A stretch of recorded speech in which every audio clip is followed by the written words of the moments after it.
Morning, everyone. So we'll go straight to the session, and I'll hand over the session to Kate.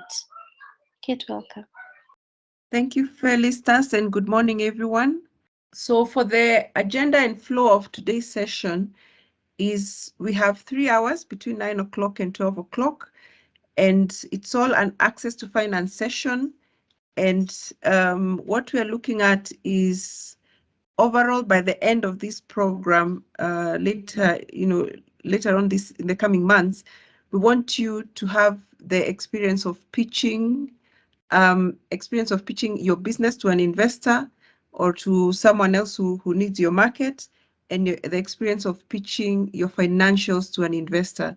We know we're not all financial experts, but since we are business owners, we do definitely know what kind of money goes in and what comes out, how much we price our products and services.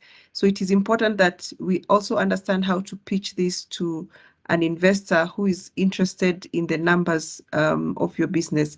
So we'll do our very best to ensure that even if you're not a finance background person, you get to understand how to pitch and what kind of information that you will need to give to the investor.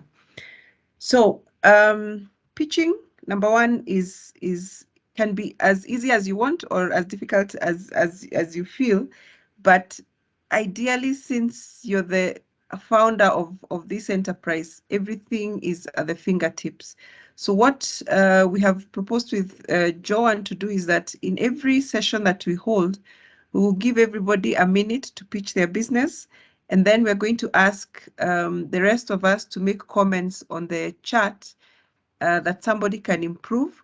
Of course, definitely when we do the final pitch later in the coming months, we will have more than a minute, but we just want to see in every session that we hold, how much information can you give in a minute that is crucial for an investor to have.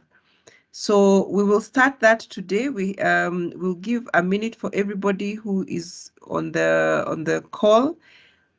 Please give us as much information as you can. Reduce what you don't need to tell in a minute, but at least let everybody understand what you do, what you're solving, the product or service that you're offering. And if it's to an investor, how much that you're looking for. So this should be a learning session. Eventually, we will have practice sessions for pitching, but for today, we really want to get to understand what everybody does. And over time, we will perfect it until the end of this program. So I'm going to call upon Caroline Mutabacho. You have a minute. Kindly tell us about your business. Good morning. Our business is called Nature's Touch. And what we do is that we formulate and manufacture 100% skincare products. And the business was started out of need and passion. From my end, I really suffered with acne for many years, over 18 years of my life, and I needed to just get a skincare solution that would work for me. For my business partner, on the other hand, she was looking for everyday, practical, natural skin solutions that she can use on moisturizing her dry skin that smell great. So out of that, we formed our business. We've been in operation for 5 years, and we have products for everyday skincare use and also for healing of skin, ranging from acne, eczema, and we cater for all the categories in one's household, from the men, the women, and the children. Thank you. Thank you, Caroline. Kindly put your comments on the chat. Be as candid as possible so that if you didn't get any information, let her know. Then we go on to Emilia Odongo. Yes, Emilia Odongo is my name, from Sage Uganda Limited.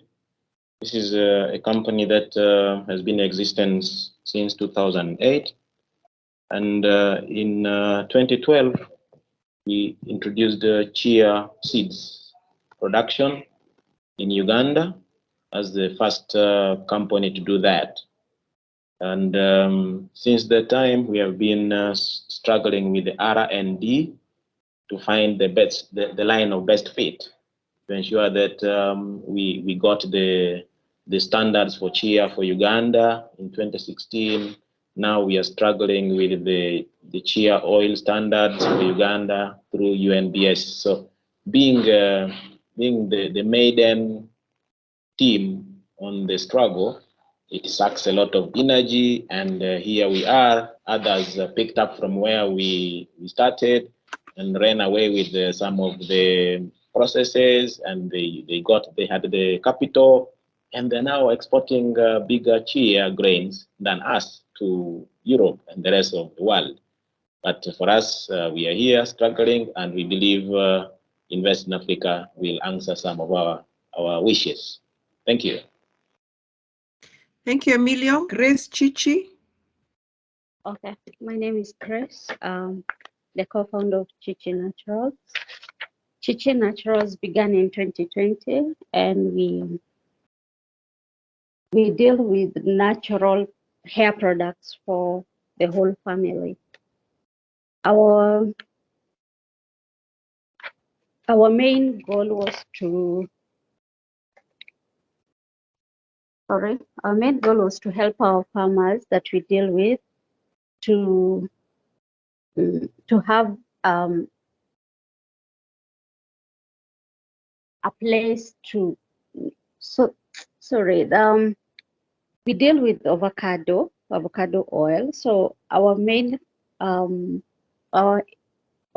aim was to help our farmers not to have losses with the avocados that they have produced, especially the excess ones.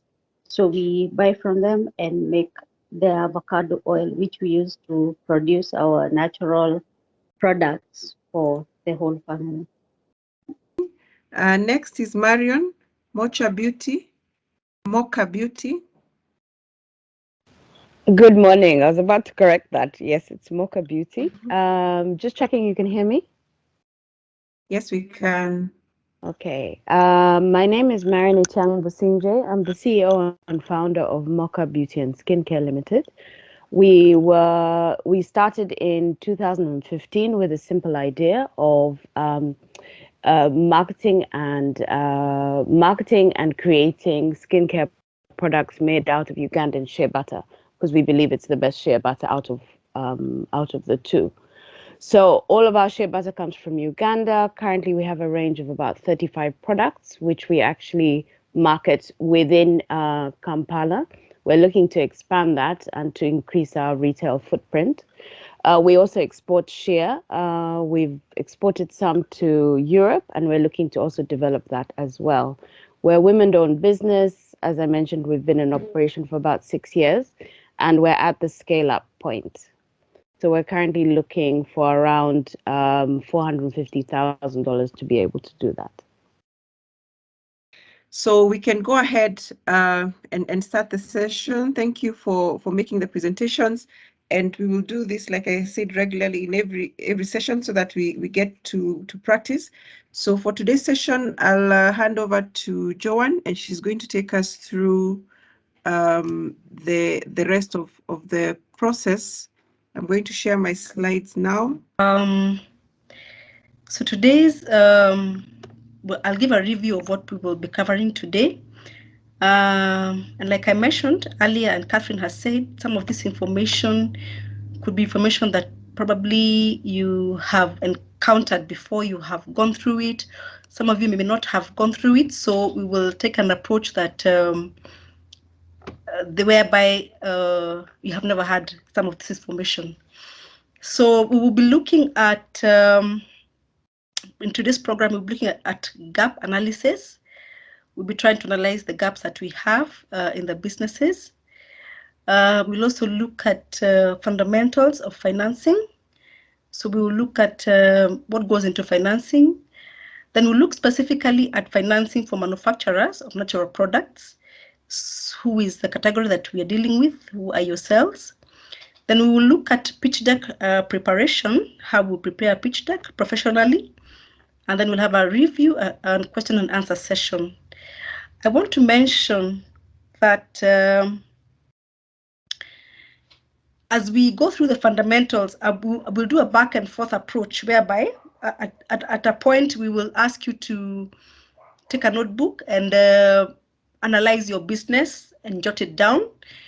We will be designing a form for you to fill later in the session as we come to the close of the session, and then we will begin to build data for ourselves on the issues that we will be covering in these sessions.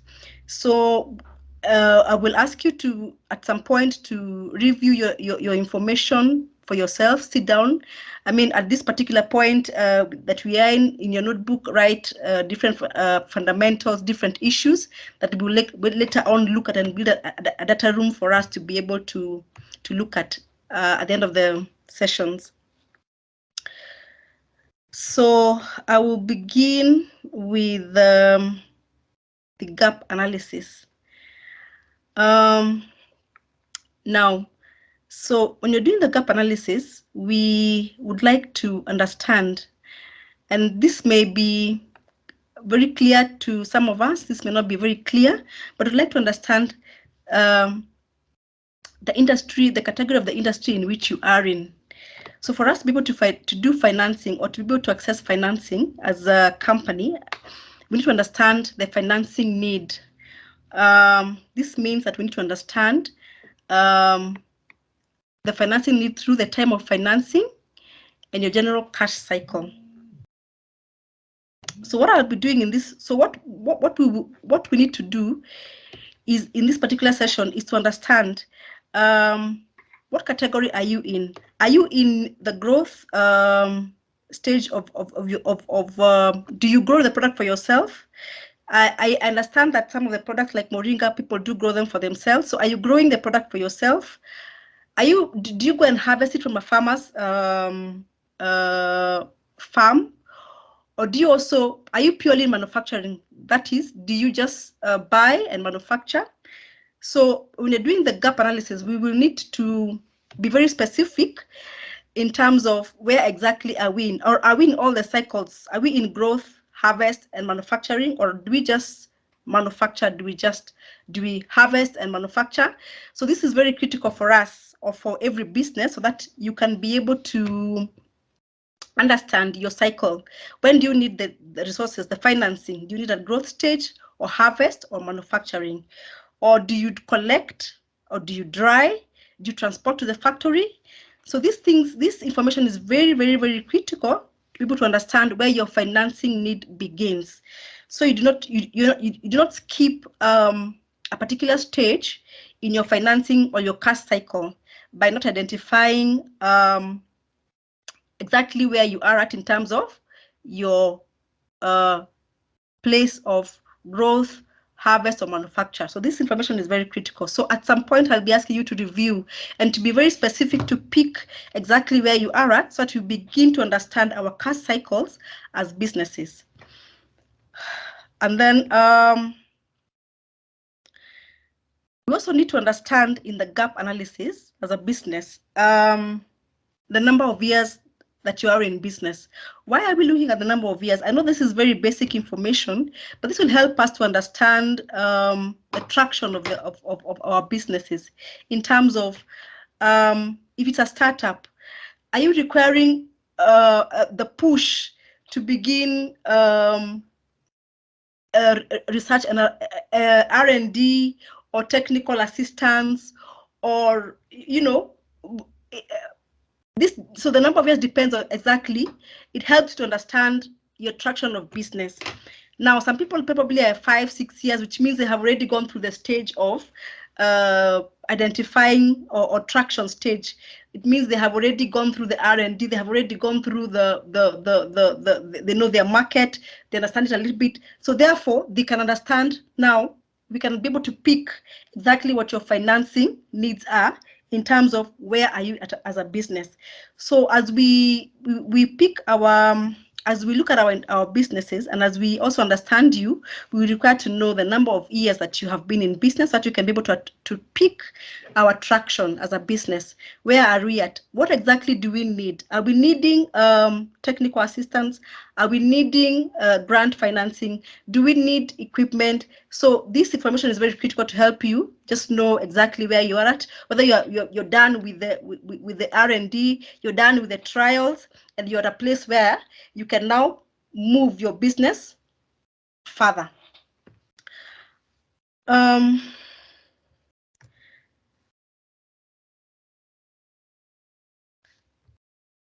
So that is where we are at gap analysis. So I'd like us to remember that as we move forward, to keep this in mind, our different stages and the number of years in the business and how this plugs in with our financing need. So next, I will move to fundamentals of financing.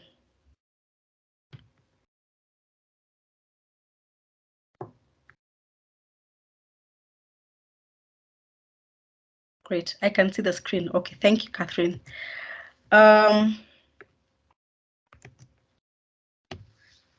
So when we're looking at fundamentals of financing, we do have what we call long-term financing and short-term financing.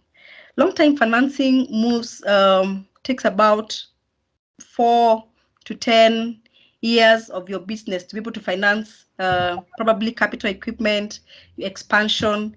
So we need to identify in terms of our financing, whether this is long-term financing or this is short-term financing. So long-term financing usually is for financing of capital equipment, for expansion, financing of fixed assets that you need for your business.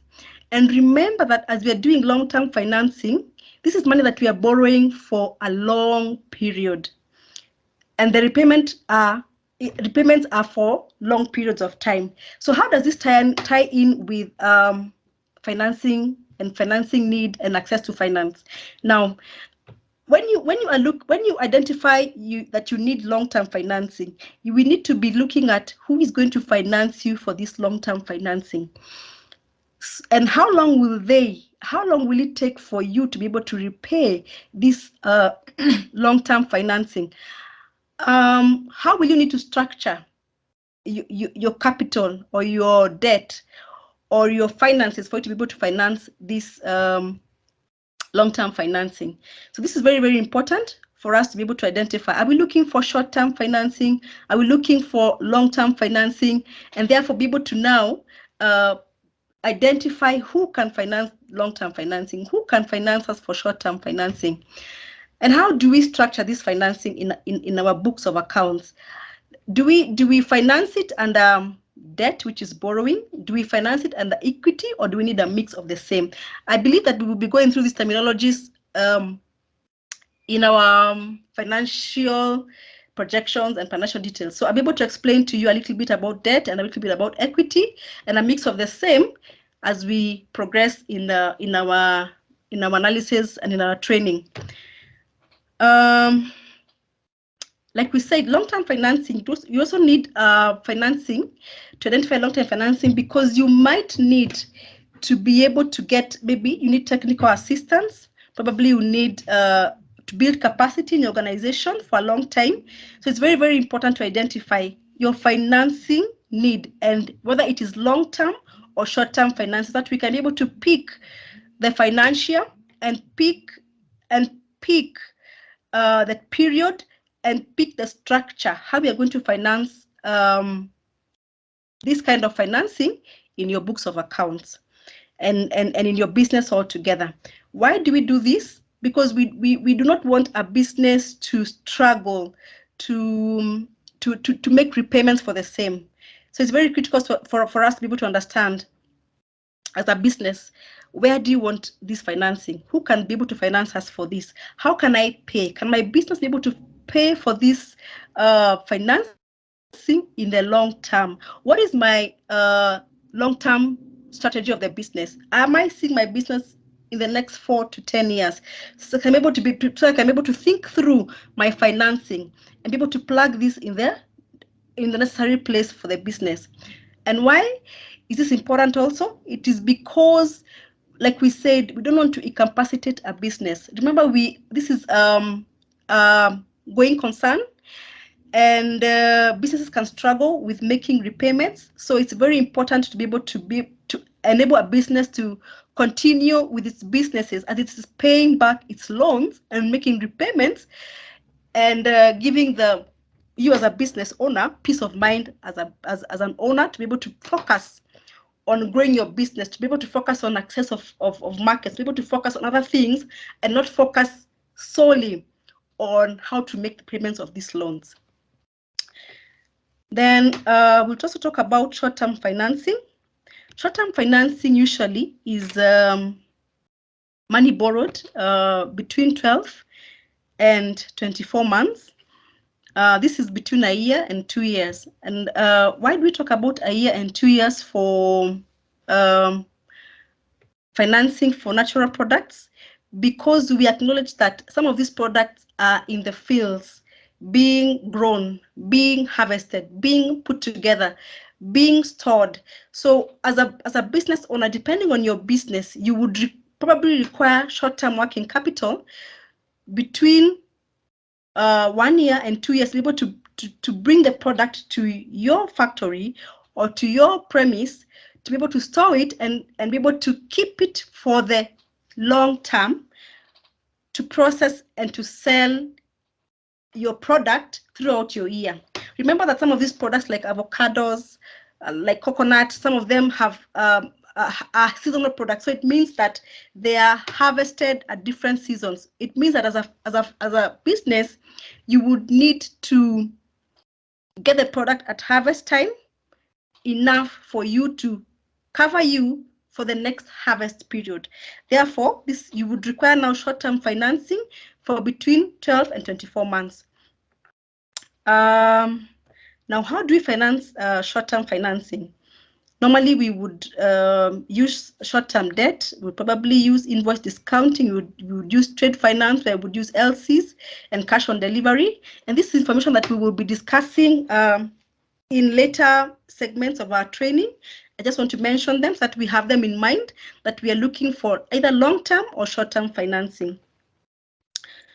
Like we said, the aim of correct financing is to pick the right type of financing by the organization, which is very, very, very important, so that you're able to make repayments as and when you make the money, and that you're not being penalized on interest because you did not make payment on time, or you missed funding to be able to buy product when it was harvest time. So this is very, very important for us to identify what kind of financing are we looking for, and to identify our working capital needs in terms of short term and when we need to repay. So like we go back tying in these things in terms of our industries. When do we need this money? When is the harvest cycle for the product that we are looking, that we normally use? When can we buy this product so that we are able to store enough for the next harvest season and be able to service our customers as and when they require the product? It would be very sad for a business to have customers we cannot be able to give a product to. So this so it's important that we look at our short-term and long-term financing very, very, very critically, to be able to have our businesses running throughout the year and not just at certain times of the year.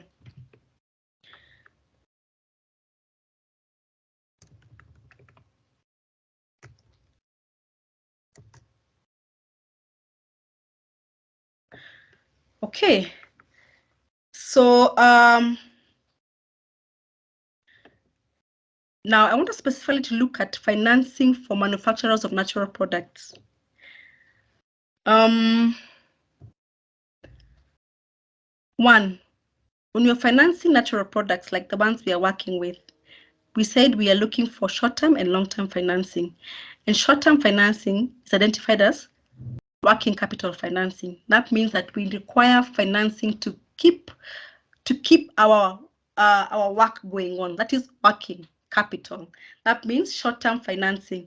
This means that finances for products to be bought, to be processed, salaries to be paid, rent to be paid, and businesses to be continuing to be on the role of we are buying, we are processing, we are selling, back again to buying, processing, selling, and making sure that our factories are working and that we don't have a gap in terms of being able to feed our customers with the products as and when they are needed. And this can sometimes be a problem for businesses whereby you are not able to keep up with your customer demand. So your customer looks for another market because you're not able to finance, you're not able to give him the product simply because you don't have the working capital.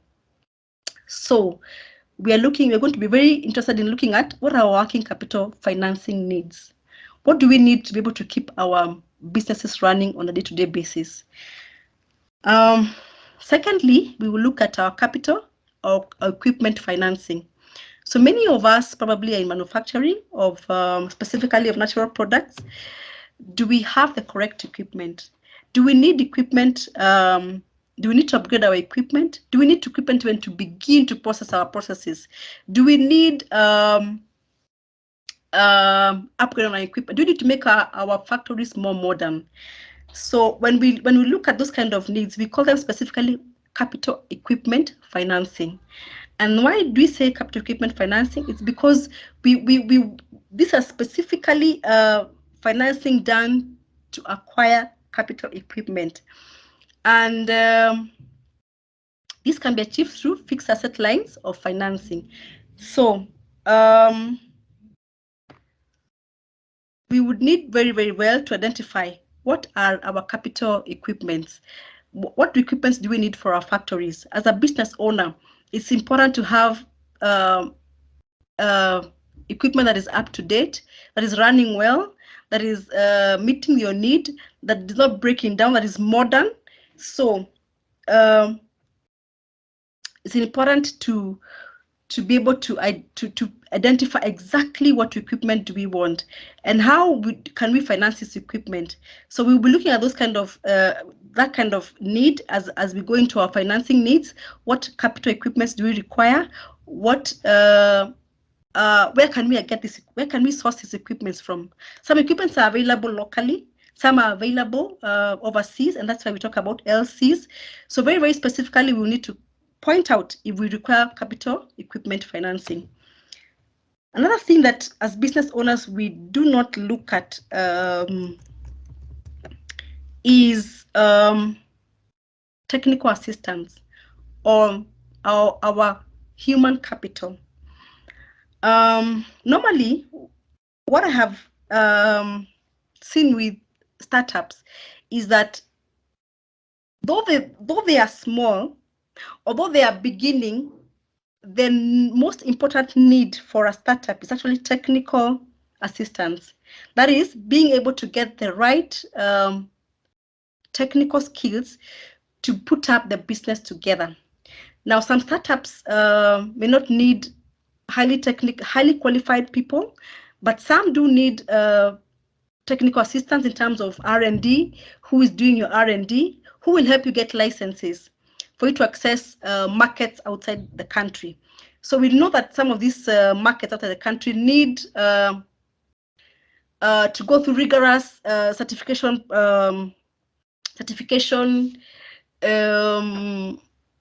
processes, and therefore you would need technical assistance to be able to get your staff, good staff, to be able to help you to acquire these licenses for market access. So it's important to also identify in your business structure, do you require technical assistance as a startup or as a business also as you get into traction? And how can you be able to pay this technical assistance? How long do you require this technical assistance? How long do you require somebody to set up your financial systems properly in a way that the business will not need to go back and set it up again? Do you need somebody in R&D? How long will you need these people in terms of how long do you need to pay them? How much money do you need to pay them? So we need to be able to identify as a business our technical assistance, how much money we need to be able to acquire a certain profession, for how long, and for how much we'll be paying them. So as we identify our funding needs, technical assistance is very, very critical, especially for businesses that are startups and that are beginning on or that need to gain traction into the next market that they're going into.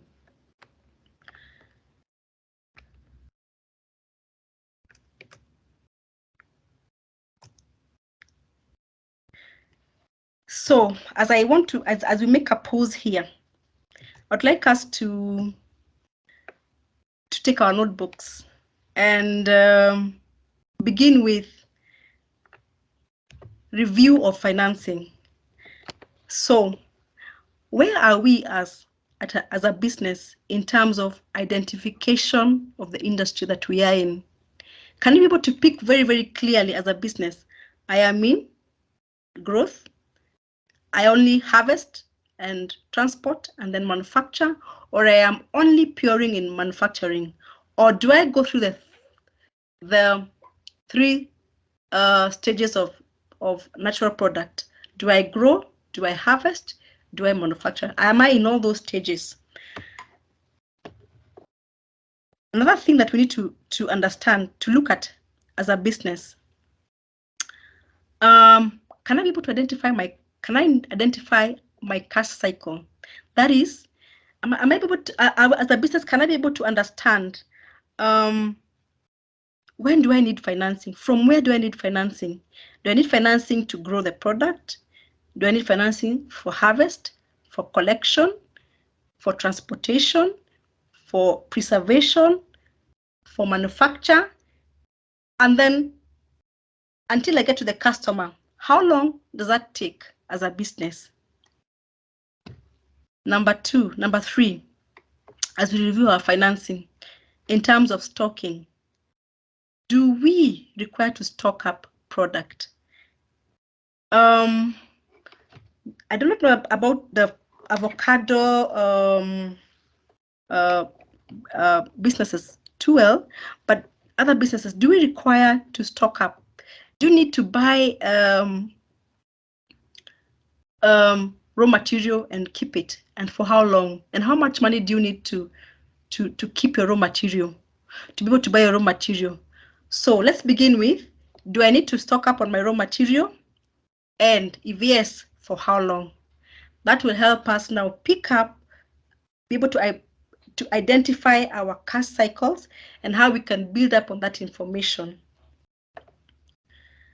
Then another issue, finance need identification. Are we able to clearly, as a business, identify our financing need? Can we be able to say, I need financing for motor vehicle? Do I need financing also for working capital? Do I just need financing for working capital only? Do I need just financing for technical assistance? And lastly, how much financing do I require?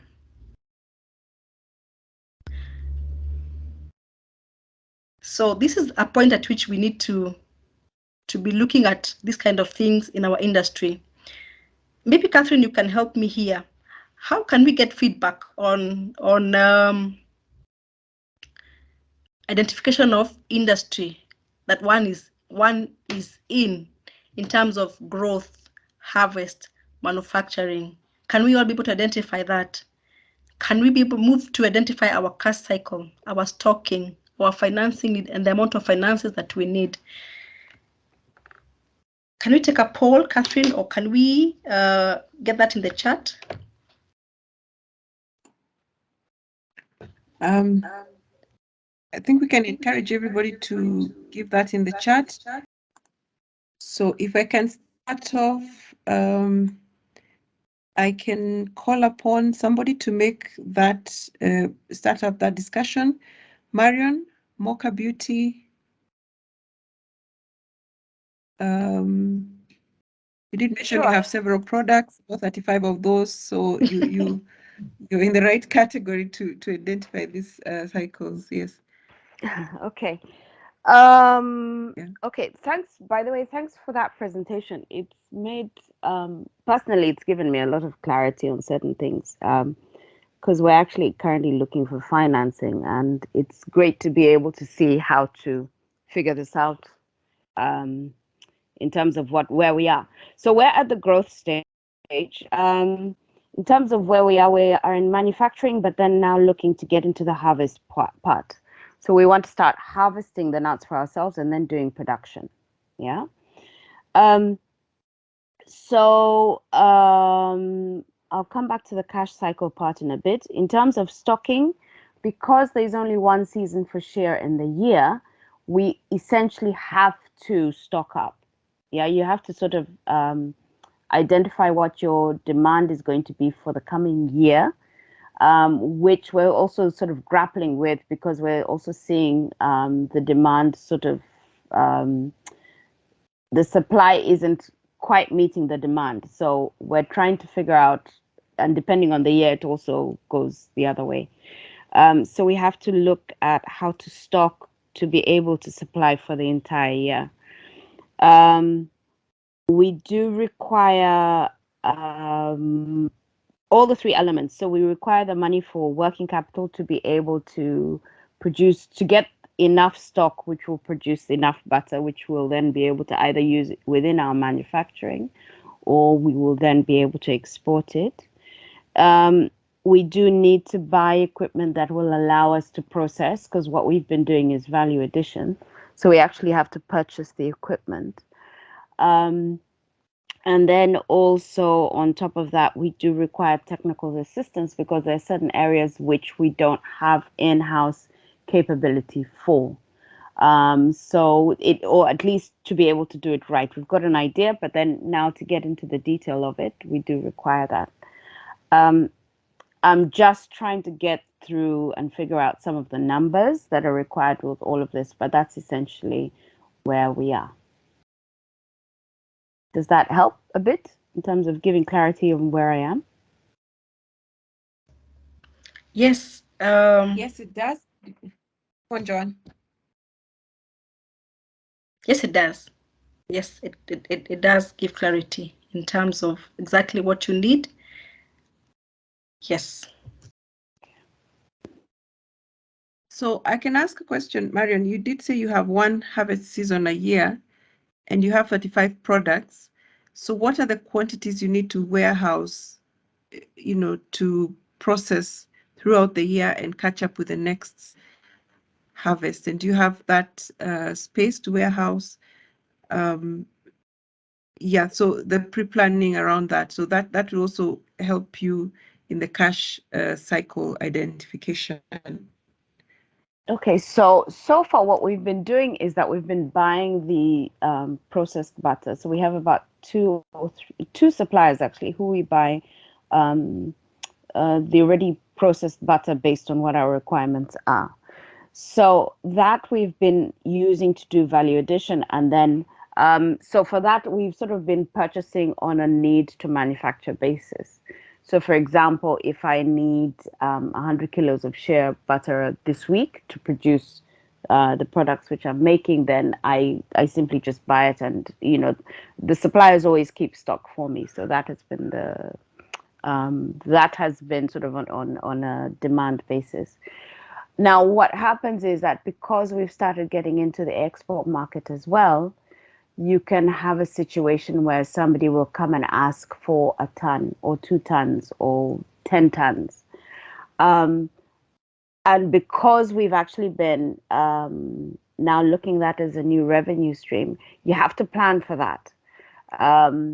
So that requires now trying to figure out from our customers, how much butter do you want for the entire year? And also for them, they haven't been very good at sort of, in the last 2 years, they haven't been very good at sort of predicting what they need. So you'll get somebody who will come in and say, I need 5 tons next week, and it's not there, especially when you have a bad harvest, which we had last year. So we're sort of trying to, all of us because there are a couple of others who we work with within the industry, we're just trying to figure out what is the demand. This will be our first year of trying to figure out and get it right, what the demand will be for the coming year. So at the moment, essentially, we're sort of ballparking it in terms of what the requirements are. But you do have to stock. We don't have the storage space at the moment, but that is being made available. And as I said, we're really at the beginning stages of starting to process for ourselves. So we're really just at the planning point there. All right, thanks. So it's critical that in terms of the finance identification, we look at the warehousing and the cost of warehousing. You know, does it expire before the next cycle? And really to avoid you selling, I mean, not selling at some critical points of the year. So the financing need, when we come to that, then you need to look at bulking up quite a lot. All right. Any question from anybody? It's really an open forum. I'll pick on somebody else, and we can have discussions around those points. I've just pulled down the screen so that I can see the list of SMEs. Let me just interject a little bit, Catherine.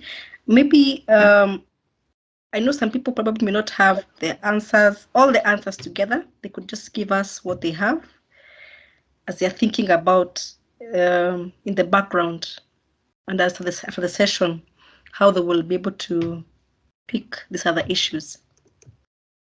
Okay. Yes. Our business is in the production, processing, and marketing, because we do contract farming for the farmers to produce the chia seeds. We do certification for organic production, after which we process for export, and the export is about the marketing product. So we are in the 3 cycle.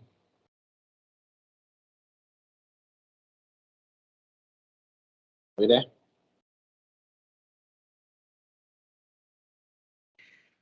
Yes, please, but give us more in-depth so that then we get to understand your experience, especially for those who haven't had a full year or 2 of operations. How much in terms of quantities do you need to bulk up to ensure continuous supply from the customers you already have and those that you're scaling to get to? Do you need warehousing? Do you need, so that then adds up to the kind of finance that you're looking for? Will you need equipment, or will you need to rent space to bulk up? Yeah. Oh, sure. Yeah, we basically need warehousing. We need equipment, because to date we keep on hopping from one cleaning facility to another because we don't have our own. And installing the cleaning facility for chia grain is a minimum of 50,000 USD. And the bulking of the grain alone is capital intensive. You need a minimum of 100,000 USD to have a sizable quantity for export. And the quantities required out there are usually big. You find a client in Germany asking for 50,000 metric tons annually. Now, when you don't have $10,000 to bulk, like you can't sign such contracts. So those are some of the challenges. So, and yet the organic processing SOPs, standard operating procedures, are also very costly. To get an organic certificate for EU alone, the process is close to 20,000 USD. That is just organic certification. And many times the certificate is valid for only 2 years. You have to renew again. So all these are issues in the production, processing, marketing. So minimum requirement for grain bulking is 100,000 USD if we are to get the quantities that can make us break even and post profit. The warehousing, the process of certifying them that they conform to the food grade conditions to avoid salmonella, all these other microbes that compromise the quality of the grain. Because the quality issues for the external market is so rigorous. Recently, we saw how Kenya was struggling to impose the issues on our maize from Uganda. It is more stringent in the EU market and the US, even Japan. So these are the challenges, and when you are just pulling out of the takeoff stage, you can actually go below the takeoff and go into negative and actually shut down.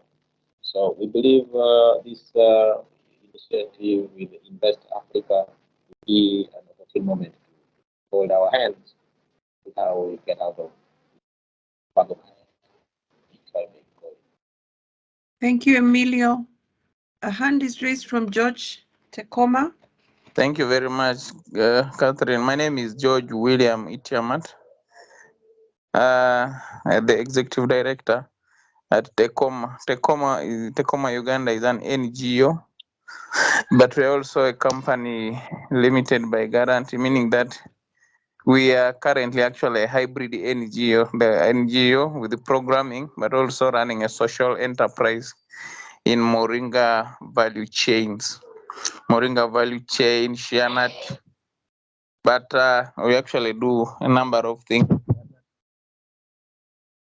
Actually, we produce cosmetics from moringa and shea butter. Besides the ordinary moringa that we produce for human consumption, for health, we also do the cosmetic bit. Last year is when we upgraded to that because we are saying we cannot work when we upgrade our interventions. I'm sorry I came a little late because I'm actually hospitalized, but because I felt the topic was quite touching, I needed to share. And also that I heard what you're talking about, and I felt, yeah, maybe this is where to put our to discuss and to share a little more about ourselves. So you're talking about investment opportunities and where we are currently. We've actually moved a long way. We started on Moringa value chains in 2014, and since then we have actually run, I think, the longest race because it has always been about discovering what is it about Moringa, what is the power in Moringa, and then does the community really benefit? So we've been doing it as something that benefits. Actually, our purpose has been to benefit the very local man who we think needs Moringa more than the European market, and that focus of ours hasn't changed up to now. Even for the cosmetic products that we intend to make, our key target market has always been the local, and where the chances fall that we have something good with the international market, that would really be something that is great. But our focus will not change, that the local man should be the first person to benefit. So we are looking at getting, of course, heavily to invest heavily on production, because over the time we've been trying to promote only moringa as it is powder, and not coming from a background that in this country, Uganda, moringa was first promoted as a cash crop. So when it was promoted and nobody bought it, people got discouraged. And up to now, when you talk about moringa in the local market, it is a very big fight. But we don't need to stop because the locals do not want to understand. We always have to work hard to ensure that they start to buy in, because if it is nutritively, Europe and Africa, we are very much vulnerable. And to look at the European market, for us, as that is the reason why we don't really look at it critically. But like, to come back to the investment, a lot needs to be done. We need a lot of investment. Last year we did a marketing strategy and a business plan. And if we discuss along these lines, that means that for us, we kind of have a perspective on what we would need to invest in. And when time comes in, maybe it will be important that we come and share such. For some of us who have moved to that level, to share such documents would be critical, that to guide what type of investment we would need. I think for now, that is what I felt would be critical. Back to you, Catherine. Thank you, George, for that detailed information. So I want to retaliate that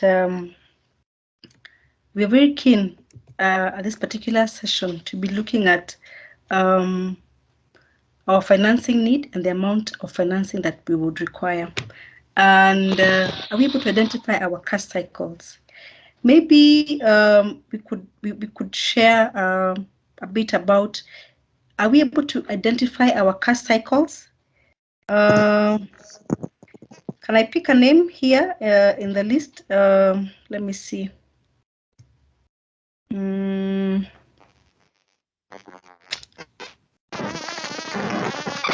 Grace Chichi. Grace. Chichi, maybe you can tell us if you're able to identify your cash cycle. Okay, our secret is in manufacturing because we do not do the growth ourselves and we don't do the harvest ourselves. So we depend on other farmers to do the growth and to do the harvest. So ours is the manufacturing bit. So Grace, this is how a financial would ask. Okay. So how long does it take you from the time you buy the product to Yeah. when you get your money? How many number of days is that? So is that by the time you buy the product, process it, and take it to the market and you get your money back? That is what we're calling the cash cycle. Are you able to say that it's 120 days? It is 180 days, it is 240, so that you're able to now, as you identify a financier, as identify maybe you're doing invoice discounting, probably you want to sell your product to export. How long does this money, how long will it take for you by the time you borrow to buy the product, to process it, to sell it and get your money back? That's what you're talking about, the cash cycle. Is it possible for you to tell us probably the number of days that will take? Okay. It will take us like 3 months.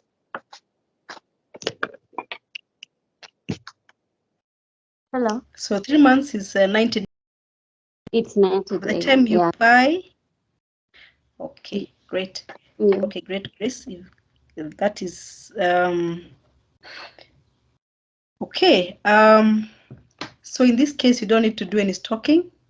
You just buy, produce, and sell. Yes. Okay, good. I could pick somebody else from the list, please.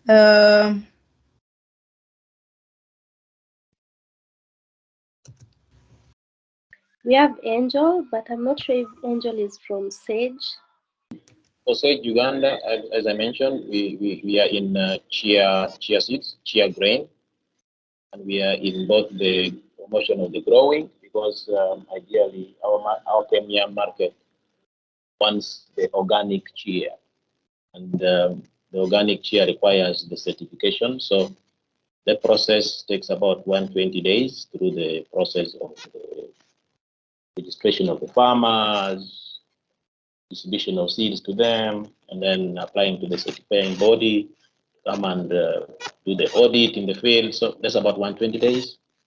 And the chia crop takes us about 90 to 120 days. It is ready for harvest. The harvest period, ideally across the areas we are producing, about 25, 30 days, 1 month. And after that, it is basically now warehousing in the various locations in the country where we have the farmers registered. And it requires decent warehousing from which you would be picking the grain, which has been bulked, to now processing. That is the grading, the cleaning process, and bagging for export. That takes about a month, because it's not very difficult. But the issue is the cost intensity. Once it is bagged, or by the time we are doing the processing, the cleaning for the markets are already secured. So it's about working against the contracts for the clients that we have identified, and majority are in Europe. And that has been our Achilles heels. You see the contract is on your desk, but you don't have the capacity to do the bulking for the quantities required. So usually we have 2 cycles in a year. The first season, which is ideally from to July. So those are 4 months plus 1, which takes us to about 150 days. That is the season 1. The season 2 begins in August to January. So averagely, we talk about 200 days from growth to the market. 200 days, about 7-month cycle. Thank you, Emilio. So hypothetically, from how I understand your cycles, it means that you would require financing to be able to acquire product and return it back in 120 days, you said, or 200 days? 200 days. Okay, 200 days. So if you were to approach a financier for working capital need, how much money would you be asking for? This is what I'd like us to look at. Your optimum, your capacity in your factory. Which much currently resources? we outsource, because we currently outsource the cleaning for the chia that we bulk. Okay. We don't have our own cleaning facility. I'm sorry? And previously I said cleaning alone. Cleaning a kilogram of chia is in Uganda shillings about 800 shillings, just cleaning 1 kilogram. And when you compare this to sesame is about 230 shillings, Uganda shillings. So you can see the variance in only cleaning cost. And the bulking costs alone, also a kilo is averagely 4,000 Uganda shillings. So I'm doing it in Uganda shillings, not in dollars, just for illustration for now. So ideally, when we are to look at 100 metric tons, 100 metric tons alone for bulking, we are looking at these figures. It's already 400 million Uganda shillings, which when we look at the equivalent in dollars, comes to 111,000 USD, just to do 100 metric tons of chia grain. So you can see the volume of capital required here to finance like 100 metric tons of chia grain for export. And yet processing it alone, as I mentioned, is almost 800 shillings to do 1 kilo of chia, which is the most expensive I've seen in cleaning grains in Uganda, because it is a special grain. It has never been in Uganda, and the cleaning facilities are not supposed to be mixed. If you do sim, the same line is not supposed to do chia because of the issues of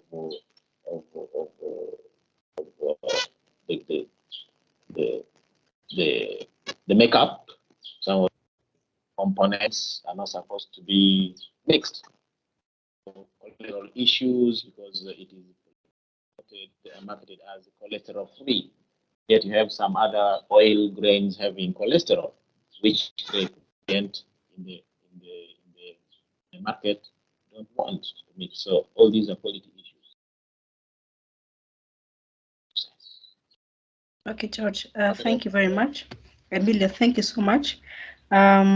So critically is to identify your cost cycle and then identify the exact financing need.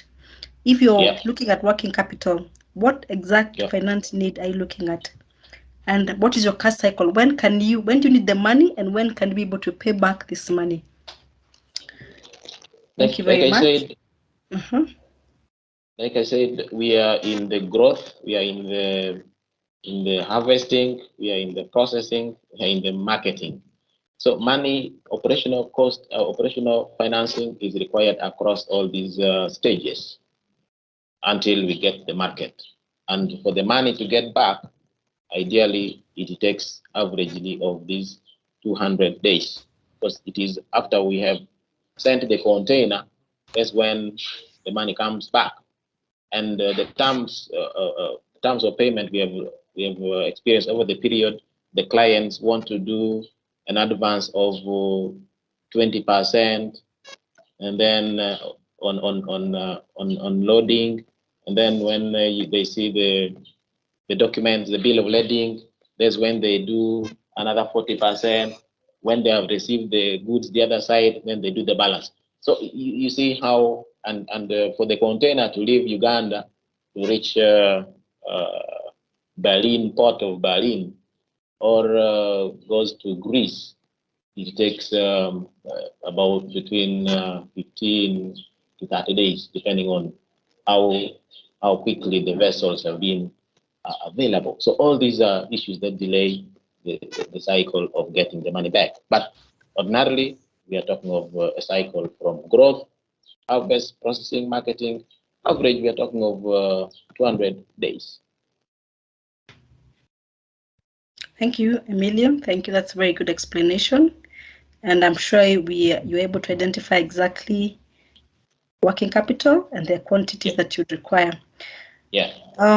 Thank you very much. One more person, probably. Anybody else who can give us the experience, and if they have been able to identify their cash cycles, they can tell us.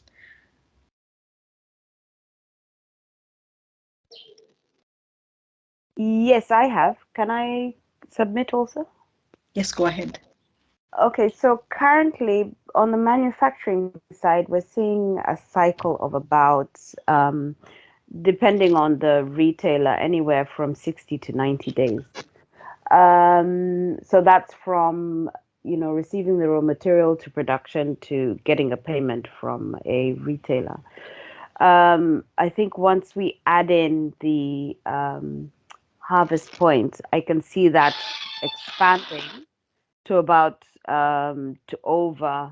I mean, we'll probably double. So we'll probably get to about 240 days, probably, because you've got the element of, or even longer, because you've got the element of actually collecting, which you will have to do a cash outlay, to when you actually send out the material, in terms of to the export.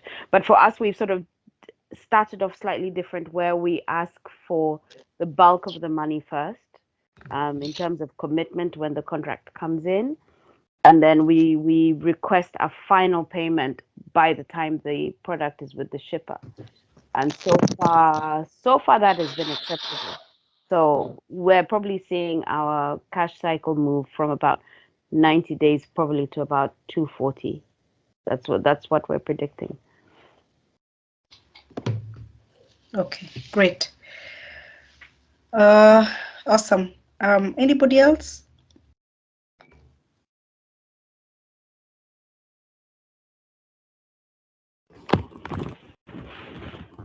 Morning. Can you hear me?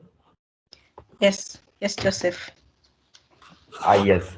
So my name is Joseph. I'm from Priceless Farms in Uganda, and we deal in moringa powder for now. So I could say our cash cycles, I could divide them into two. I could use the first one for the local market. So our processing, so we do the whole chain. We grow the moringa, we process it, and then we also market it.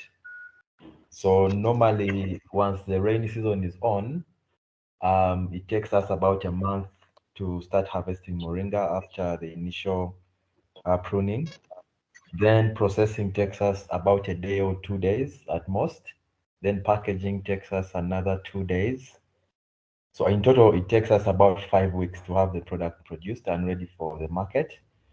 Then once we put it into the supermarkets or into the market, we've seen it can take even up to 3 months to be sold off.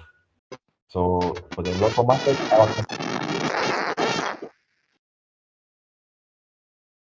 sorry about that.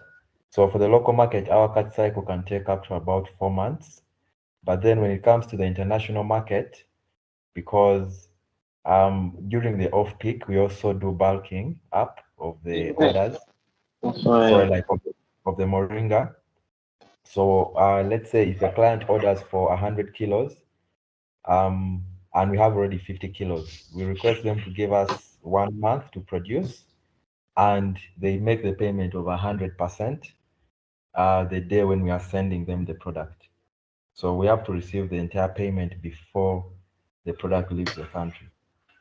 So that one, if we have the product within the stores, it can be within even a month.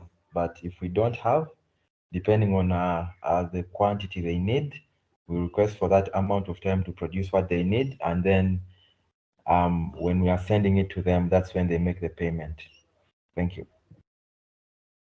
Thank you very much, Joseph. So for the sake of our Kenyan business,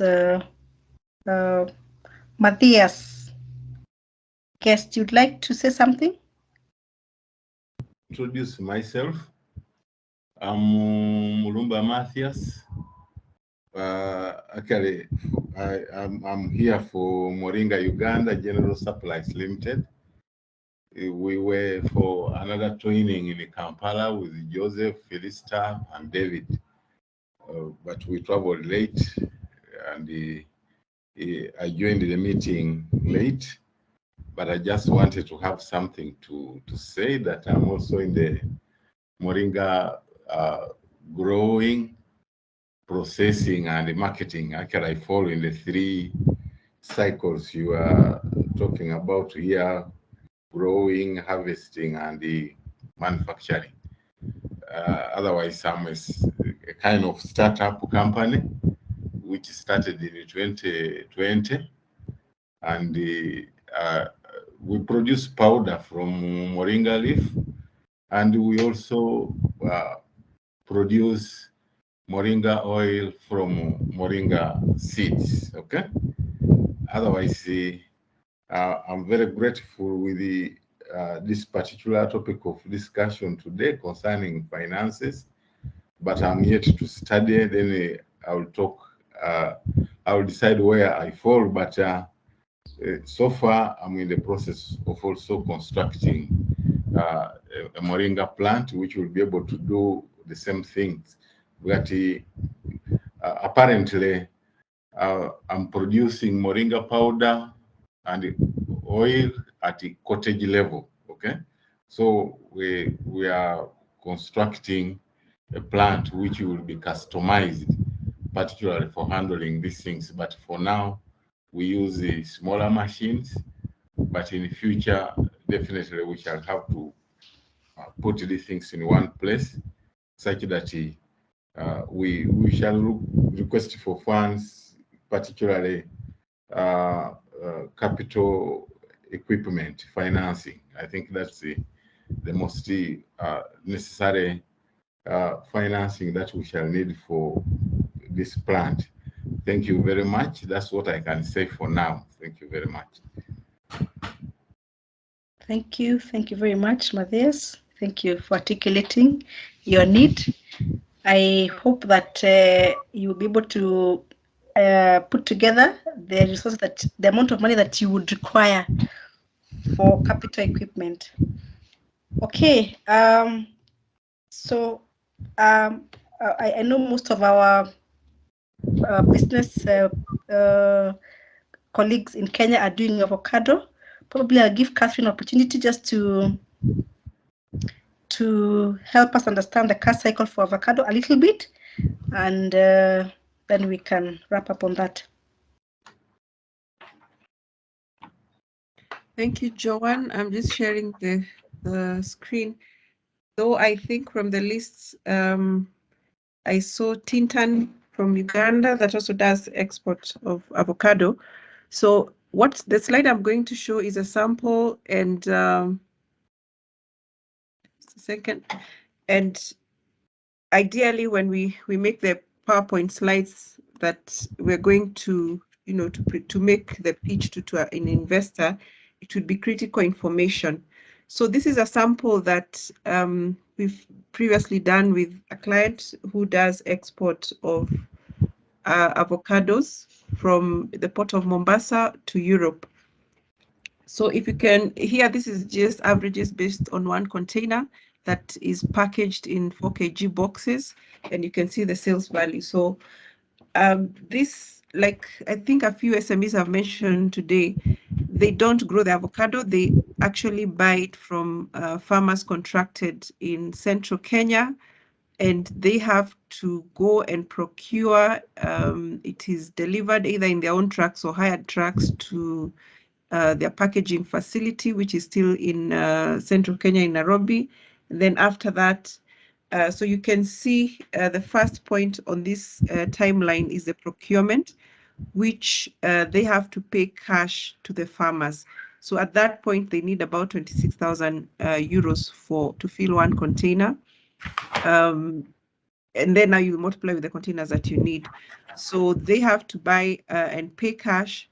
And then there's a process of packing at their pack house, which is, we can say 100 kilometers from the farmer site to 150 to where they are.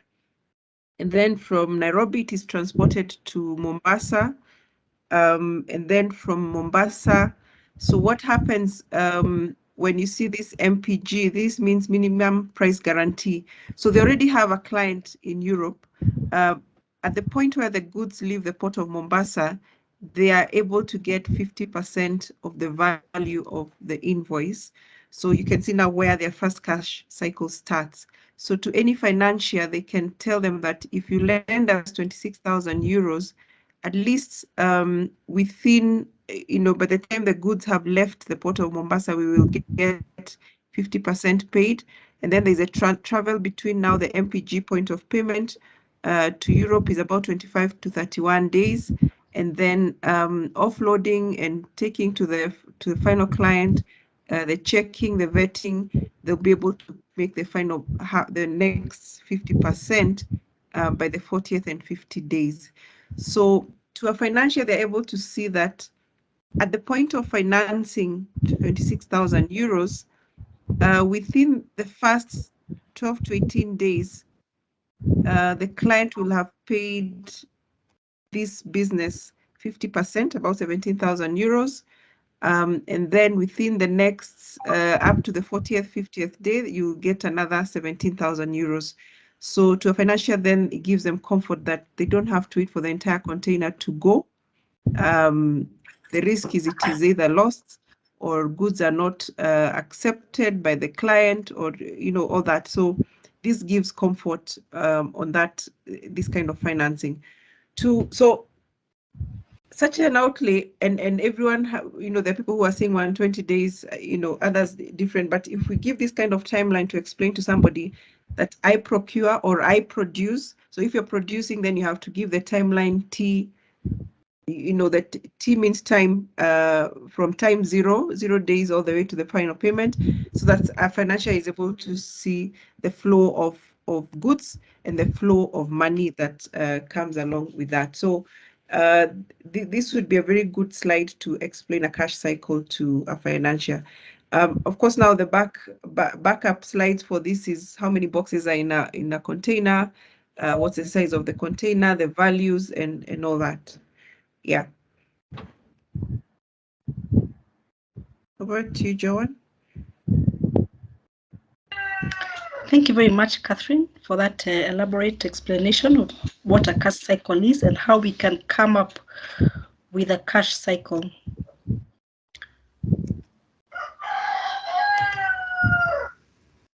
So we'll move on to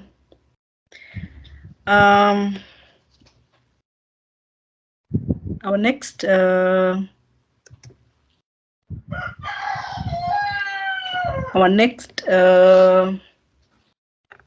topic, which is contents of our pitch deck, unless we have anybody with a question. Anybody with a question or a comment before we close it? I can give you a minute.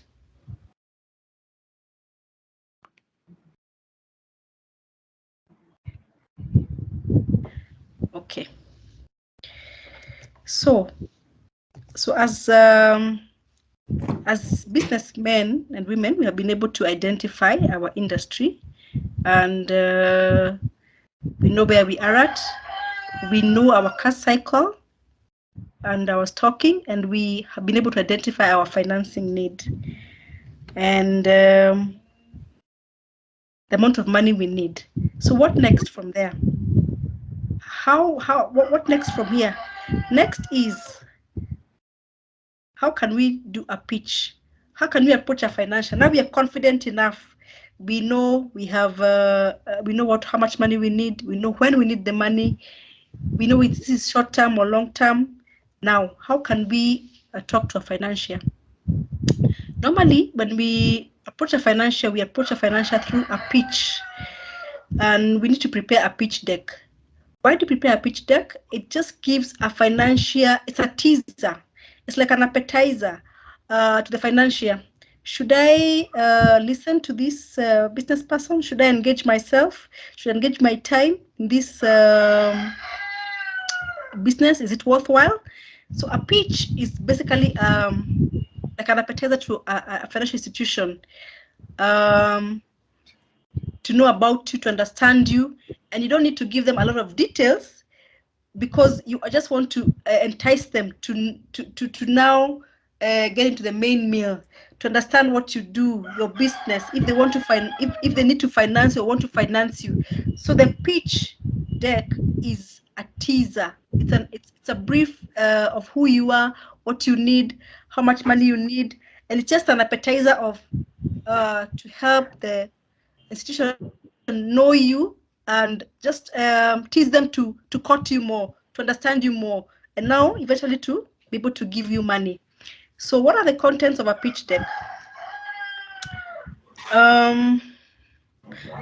Like first of all, before we go on, a pitch deck should be short and it should be done using a PowerPoint presentation because it gives PowerPoint gives you visibility. It gives you, it's able to, you're able to put in pictures, able to put in a cycle, you're able to put in information that you don't otherwise have been able to do in a different, like a Word document or an Excel spreadsheet. You want them to just to see you, an overview of who you are as a business. So it should be a very, very short presentation of 10 to 20 slides, but very captivating and salivating, where I can define the word here.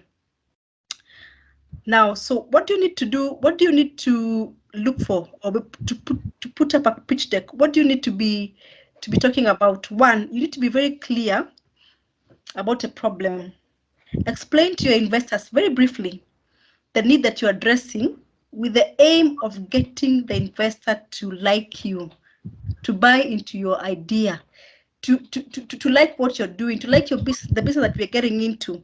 So you need to be able to clearly identify the problem that you're addressing. Probably you're addressing fresh produce, fresh avocado produce in the European market, which is not available. Maybe you're addressing fresh chia seeds.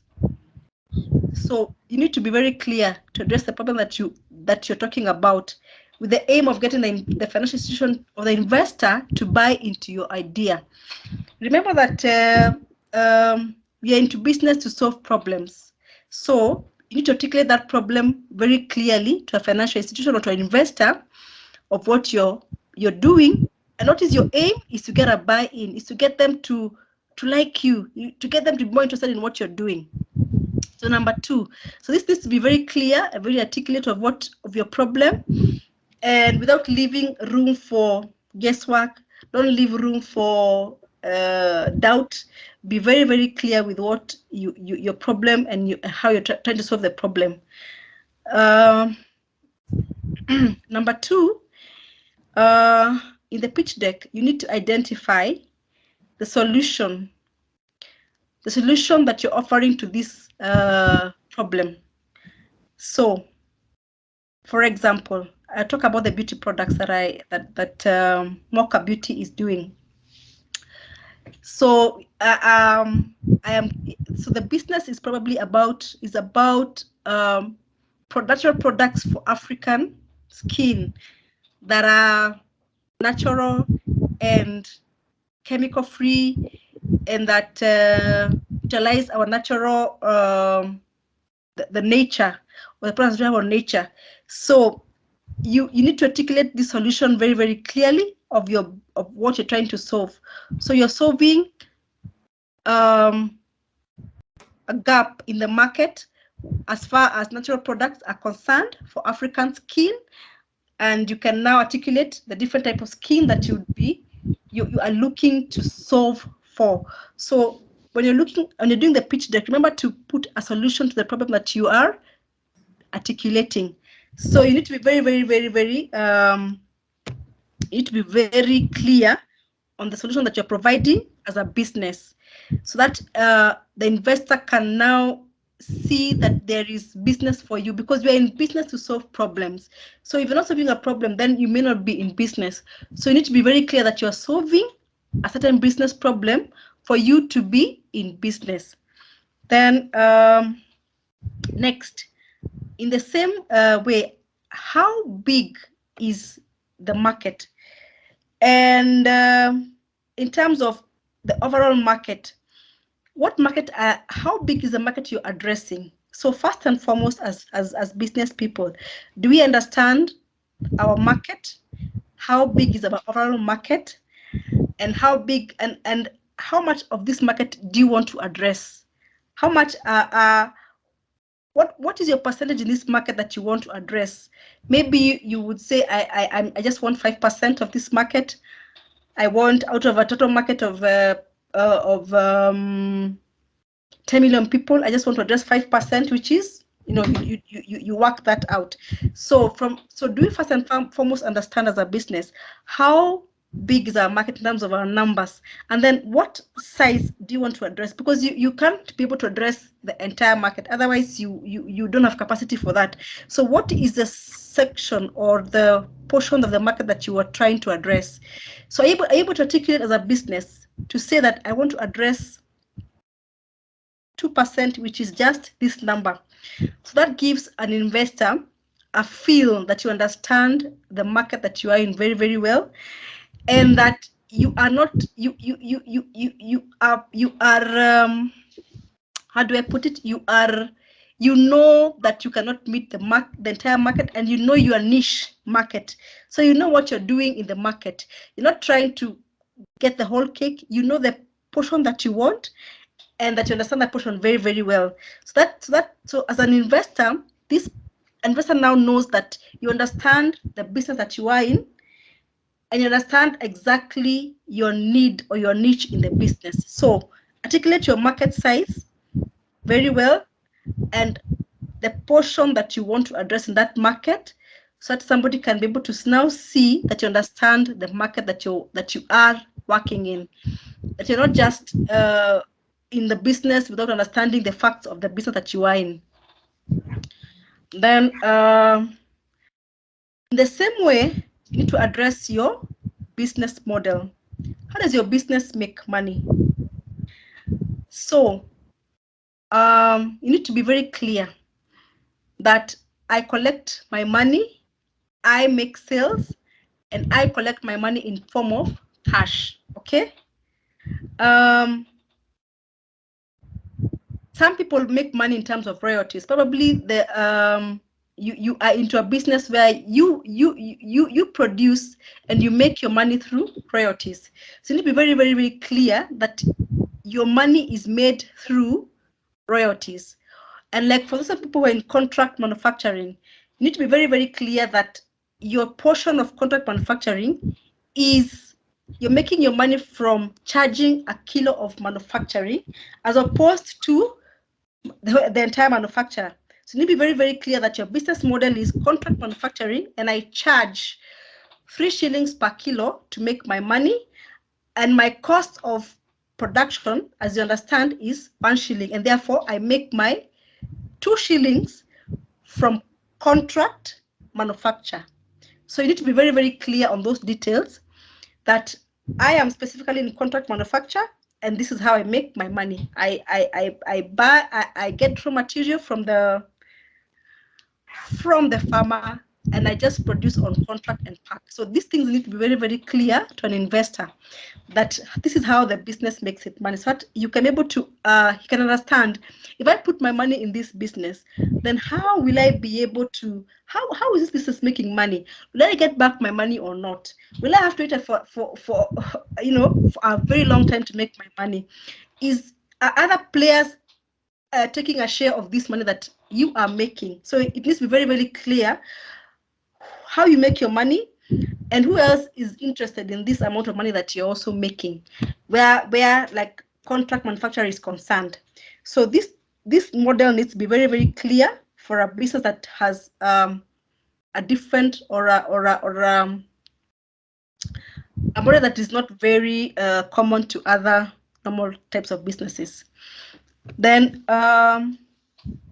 you need to understand, you need to give a complete view of your competitive landscape. That is, you need to show that above my competition, or this is my competitive advantage in this business. So, for example, let's say beauty products. I come again to beauty products because maybe I'm a lady. So, what is my competitive advantage? One is I produce natural products. From natural products, why do I have an upper hand from my competition? My processes are maybe simple. They preserve the product, that to make sure that final product is as natural as possible. So you need to provide a complete view of how you stand against competition. So you need to understand, am I standing against competition as a business? Am I just doing what everybody else is doing? And if I'm not doing everything that everybody else is doing, what extra am I doing as a business that makes me stand out? Why is this important as an investor? Remember that we are doing a teaser, that we are trying to give appetite to our investors or to a financial institution. So they need to see that you have something that is not the same as everybody else. Remember that everybody else is also looking for financing, just as you're looking for financing. So everybody is looking, and the people providing probably are limited. So what else do you have on top of your competition that you're doing? You need to be very, very clear that I'm doing on top of my competition. So this helps you to gain an advantage to other people who are also looking to access finance from the same banks or the same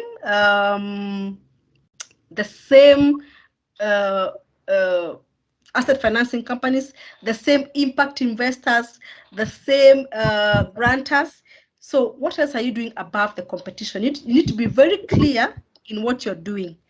Then the next thing that you need to show in your pitch, in your teaser, is your management team. So who is in the management team? Who is in the board? Who is your advisor? Why is it important to show this? Now, when somebody gives you money, they need to know, I am giving Mocha, but behind Mocha, who is behind Mocha? They need to understand, but behind Mocha is Marion. And who is Marion? So Marion has probably been in a business entrepreneur for the last 20 years. She has skills in marketing. She maybe is a trained chemist. You know, they need to know, who are we giving this money to? If we give this investment, are we expecting that the money will return in terms of it will be made use to? So they need to understand who is behind our business, who are in the management team. Do you have, probably when you're looking at a business that needs technical expertise, do you have the correct technical expertise?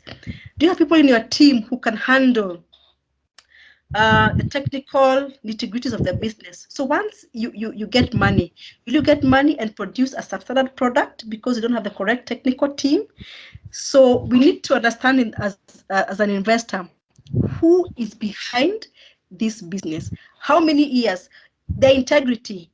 they are here in Kenya. Sometimes you have to provide something called a CR12 to understand who are these people. Have they been in criminal engagements? Are they listed as non-payers? So it's very important to understand in the management team who is behind the business, what are their skills, what are their qualifications and the capabilities, so that an investor feels comfortable giving you money without worrying, losing sleepless nights. Am I sure I will get back the money? Am I sure these people are going to use money like it's supposed to be used? So this is very, very important for you to highlight during your preparation of a pitch deck. Then what else do you show in your pitch deck? Your traction, your accomplishments to date. For example, if you have gone through certification processes of different kinds, you can show that we have gone through this rigorous process of certification and you'll be certified to produce this product. Our customers are this number of people. That means that if you give me your money, my customers who are Coca-Cola are enough proof that I am able to get the right product to the market. If you have done things like HACCP, probably ISO certification, you need to show that these things that you have done, that people are comfortable with what you can be able to do and who your customers are. So accomplishments are very important. And I know that this may be a bit, maybe a challenge for startups. Maybe you could also show from the startup perspective, what have you done in terms of your research work, in terms of, I have researched that this product, about this and this and this. These are things that you can also show as a startup. Because you may not have the traction, or you may not have the history of your accomplishments. Now, very, very important to a financier is, what are your financial projections? What are your key metrics? Now, for example, in the last 5 years or the last 3 years, how much money have you been making? What is your profit and loss statement saying about you as a business? What is your balance sheet saying about you as a business? Remember that all these things are very, very important, but the financials are the ones that indicate exactly as a business how you are performing, how you have been performing. So it's important to have this information together.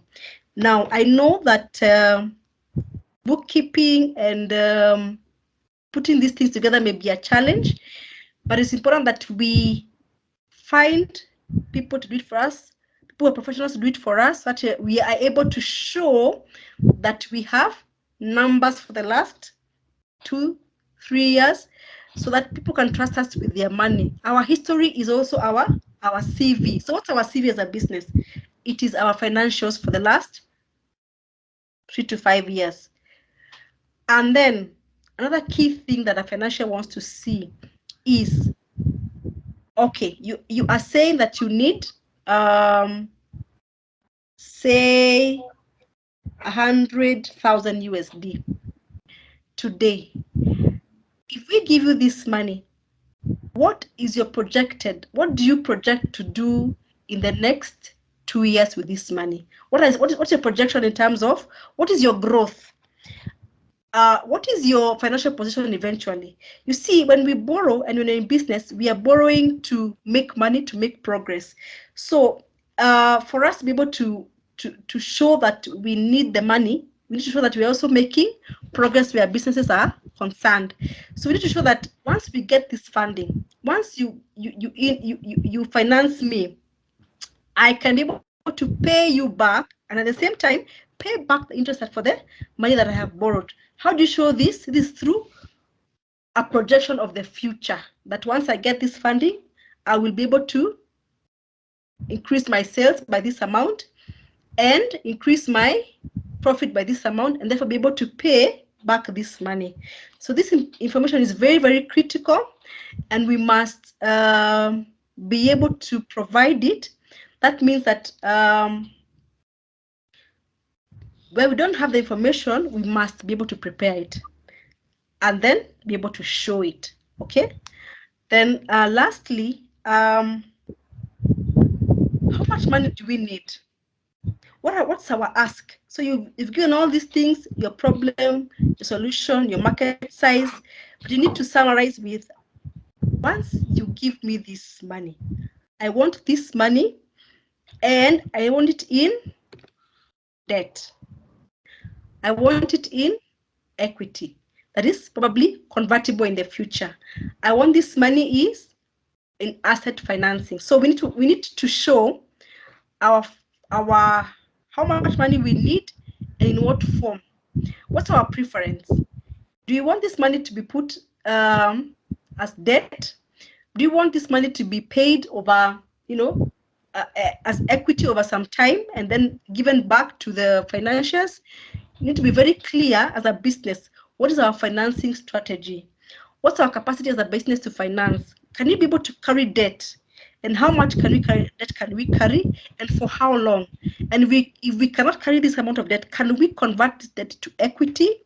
So you give your financier an option to convert this debt into equity, which is long term.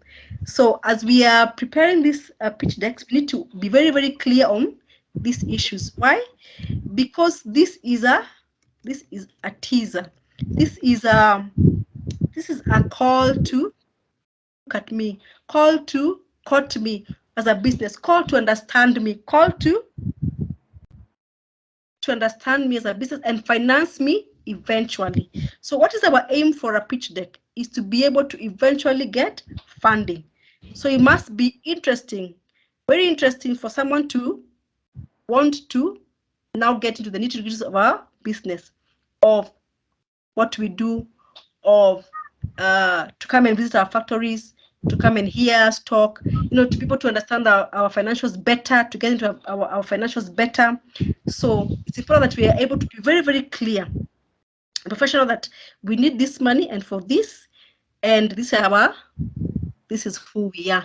So a pitch deck is just a teaser of who we are, what we need, how we will pay in a very, very summarized perspective. So now that we have learned how to do a pitch deck, today we won't go into the nitty-gritties, but we want to ask a question as a business person. Are you able to identify your gap, a problem that you're trying to solve in the market? Can you give a solution to your business? Can you be able to quantify this solution in numerical terms? Can you be able to give your market size? How big is your market size? What portion of the market size do you want to tap into? What is your interest in this market size? How does your business make this money? Is it through direct sales? Is it through royalty or subscription models? Who is your management team? Any accomplishments to date? Your financing details and your exact financing needs. So I'd like us probably to take a notebook and think through. Are we able to come up with a pitch deck? Which area do you have a challenge identifying in your business? Could it be your market size? Could it be how does your business make money? Can you be able to very clearly tell that this is how the business will make money? Are you able to put these things together in a pitch deck? So I'd like us to review these contents of a pitch deck through a discussion. Maybe you could point out an area that probably you think is a challenge or is difficult to put together, and we can discuss around it, and we can be able to see how we can help each other as business colleagues.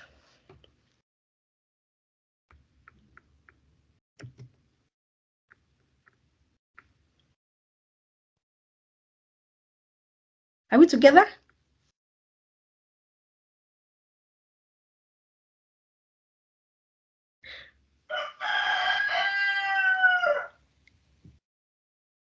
Okay, Joan, Matthias. there's a gap. Yes. Matthias, yes. Yes, Do you Matthias. mind?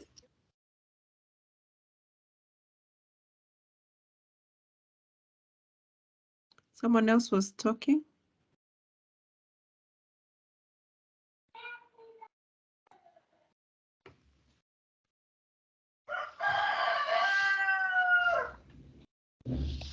Yes, Matthias. Tell us from the pitch deck. Catherine, you can put up the slide again. All right. Thank you.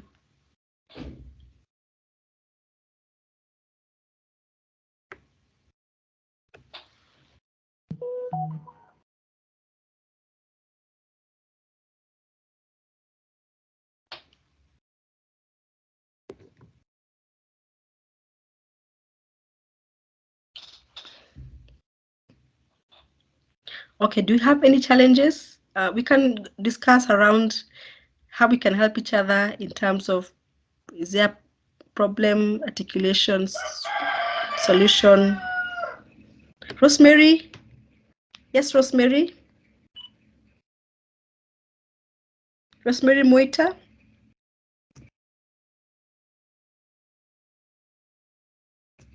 Anybody with a question? Yes? Rosemary, let's start with Rosemary.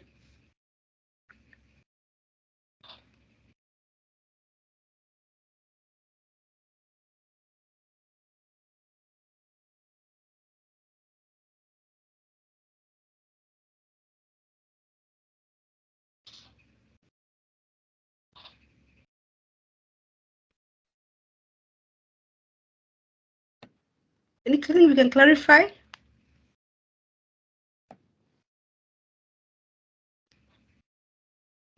Maybe Joan, I can contribute as guys come up to make their own quick pitches here. Okay, Especially thank you, around Catherine. problem, around problem statement. We've always, from the practice we've had with SMEs, it's very important to distinguish between the problem you're addressing for your clients as an SME and not necessarily saying the problems that you have experienced as an SME. A quick take is, for example, we've worked a lot with livestock farmers, and we've once, had SMEs pitch to financial institutions, and someone who is putting up poultry layers or broilers, for example, would start the conversation by saying their problem is they're not able to pay the loan they've taken before. It is expensive, so they're looking for money from this financier to pay off the other loan, so that then they can continue selling, eggs or broiler chicken. So you can see there you've already shot yourself in the foot, because as an entrepreneur, if you bring out that problem on the first day to the financier, then it means they'll not necessarily want to speak to you for various reasons. How did you get into that expensive debt? Was it planned for? Were your cash cycles well planned for and managed? And definitely, it is not right to tell a financier that I want to use your money to pay another financier. So the worry would be, are you actually going to trade with any of this money that we give you? So that is one. So I don't mean it is not right to say the challenges you have as an entrepreneur, but you don't need to bring them out at this point of the first contact with the financial. You need them first to get in the room, understand your business, and once they understand it, they have seen your clients, they have even physically gone to do their due diligence, then you can start, seeing these challenges. So the point here is, the problem we're trying to bring out is it a supply chain problem you've seen in the market, so that you're offering transport, or is it a need for quality organic products, and that's why, for example, you're supplying shea butter, so that then customers don't need to buy adulterated products exported from outside East Africa. So that's the problem we're looking for, the problem that will provide a solution the clients that you're targeting. Yeah. So we can have, just like the other time we did on cash cycles, we can have someone make a quick pitch about their business along these areas that we have identified, the problem, solution, the market size, and then we can have a quick discussion so that everybody gets to understand what is important to bring out on that particular pitch process. Sorry, could I just make a comment? Yes, go ahead. Mine really was just to highlight, I have an issue. So I've been trying to work through pitch decks for the last few months, so sort of getting there. But mine really, when you talk about market size, yeah, it's access to data. So for example, I can get information about the export market and currently, what the sort of demands that you're seeing out of some of these bigger, more established markets. But then when I'm looking at a regional market, so for example, if you were to ask me what is the total demand for shea butter as a cosmetic within East Africa, I'm having issues getting access to reliable data. How do you approach that? Because, for example, you've asked the total addressable market size. How do we find data? Because as far as I can see at the moment, I don't have access, or I can't find sites which have access to that. How do you get around something like that?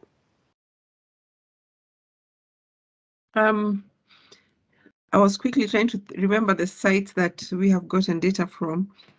And once I remember, I'll share the link on the chat. But there are links you can get. Addressable market of shea butter, say in East Africa.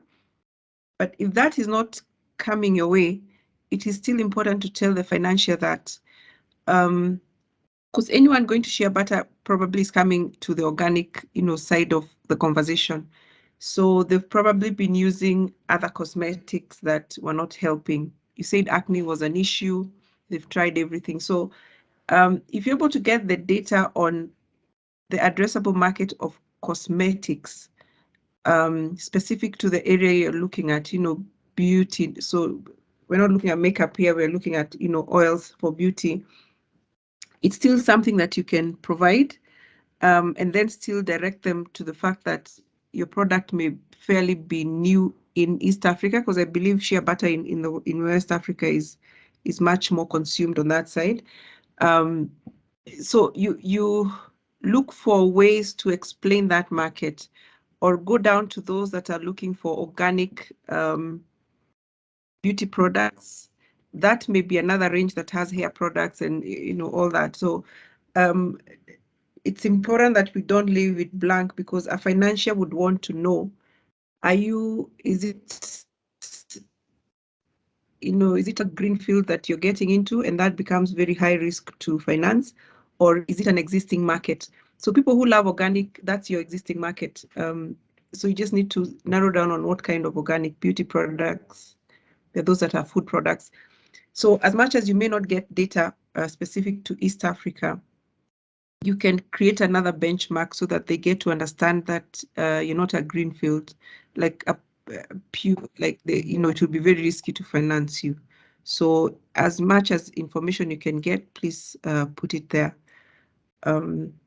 Yeah.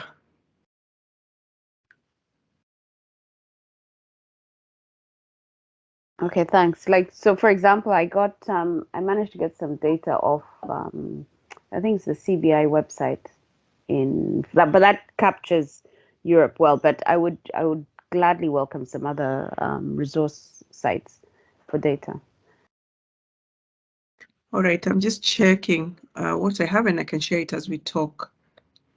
But maybe just asking now, throwing back the question to you, what's the market for organic beauty products, not specifically for the oils, but generally? So in terms of the data which I have to head, right? And again, I'm just picking this off what I saw for Europe. So what they're claiming is that for shea, the total, so shea has two components. You have the cosmetic side, and then you have the confectionery side, because shea butter can be used as a substitute for vegetable oil or cocoa butter. So there's very big demand, and that's essentially what the West Africans focus on. So they're claiming that the total demand for shea butter as a whole, I think by the end of 2025, will get to about 2.5 billion US dollars. That's the global demand. Now, 10% of that would be looking at the cosmetic market, right? And those growth areas are largely in Europe, Asia, and America. What we don't have now is data for Africa. So, for example, we see growth markets in Kenya, South Africa, and in West Africa, specifically in Nigeria, especially if, but Nigeria also because they have their own, they sort of convert their shea butter into cosmetics. It's also a bit of gray. So that's the sort of data I have. It's very sort of ballparkish, but it's not based on any actual studies or any actual, I don't have reference points for it apart from the export markets. Right. And who are the users of shea butter, for example, in East Africa? Is it, women of a certain age cohort? Is it like above 30 years? Or is it the younger women? Yeah. How would you describe that? I mean, when you look at it, because it's being used as an ingredient, it's got a very big sort of age gap. So you're looking at, you have the 18 to about the 18 to 65 market. You also, and that would be for some mass market products. But then when you look at more niche luxury end, that of course is much smaller. You're looking at let's say 25 to about a 45-year-old who are very keen on which products, which brands, what packaging, all of those particular elements. So okay, so out of those two, who brings you the most money in your pocket in terms of the business now? For the value addition product. No, from the you said, like, if for example you have 35 products that you use the shea butter.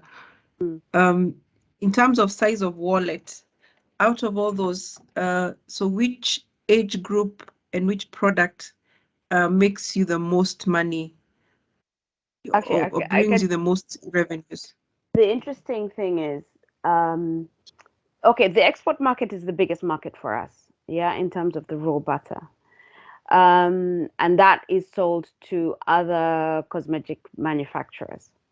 Now, in terms of, because we're only within the Ugandan market presently, it is probably, we are looking at the niche 25 to 45-year-old market, in terms of, that's where we see the biggest potential, and then there are particular brands within what we do which do better than others.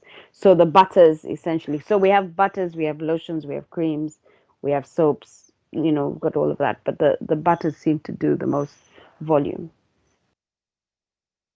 All right, then I think just a quick guess or comment. I would put the addressable market as the export market, and now mention the manufacturers who are, they're not the end market, but they buy in bulk for them to manufacture for whichever market that they sell to. So your market size is really to the people the large organizations you export to. So you can capture it that way, and then also have another bullet point for the local market in Uganda that is in that age bracket. So an age bracket between 25 and 45 is really someone who is already earning an income, is conscious about beauty and also chemicals. So you can see how we're trying to just readdress that point of market size with the information that you have, and not necessarily leaving it blank because there's no data coming out of the internet about the purchasing quantities in East Africa. So yeah, that's the other way. So to a financier, they're able to see that you actually sell to large manufacturers who want to offtake butter for whatever they're manufacturing, and also in your local market, you're selling to a segment that is already income earning. So they have, their size of wallet is good enough. Yeah. Okay. All right. Thanks. Yeah. So that's a way of working around it. So sometimes you may not have data out of the internet, but look at it differently, but still provide an answer so that somebody can see that by lending you money, you are selling to people who have the capacity to pay back or the capacity to order more. Yeah. Okay, understood. Thanks.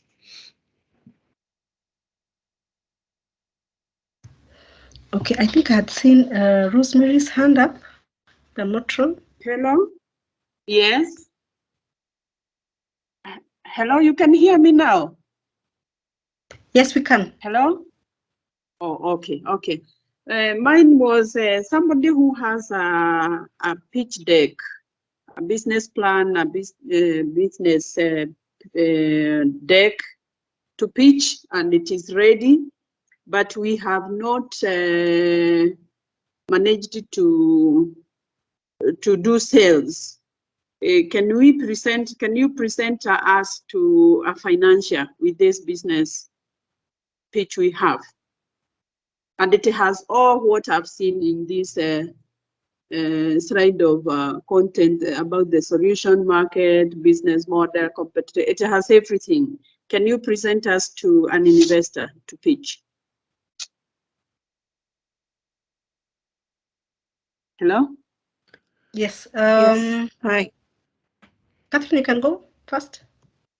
Yes, thanks. I'm not able to see the names. I hope I think it was Monica or Mercy. No, Rosemary.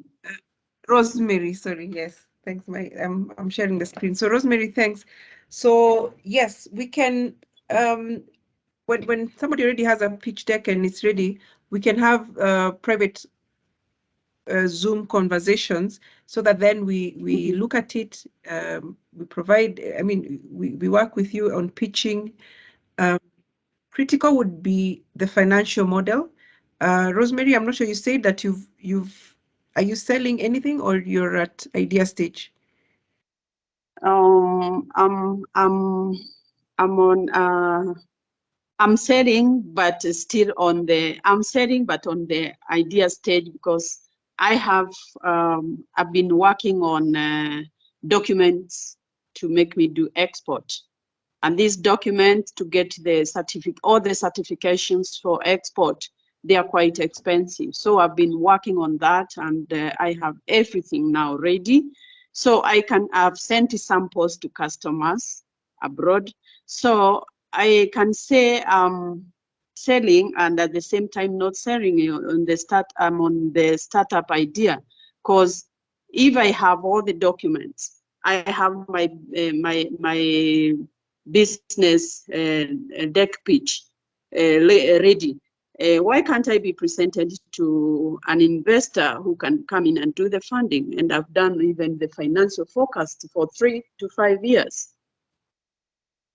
Because most of my money I've spent most of my money I've spent it on acquiring the documentation to make me ready to export. Okay. Thanks, Rosemary, for the information. Just one more point. And right now, currently, I had sent some samples abroad to buyers, and right now they are asking me for products, a whole container, which needs me to have like 15 million to supply this customer, who can also pay a bit of that money by something we call FOB. He is supposed to pay like 50% on board before he receives the goods. So how can you people assist us to do this pitching so that we can get the money that we need to do this kind of sales right now, which will bring money back immediately? Okay, thanks, Rosemary. That was good clarity. So one is we can set up a meeting immediately after this session of today.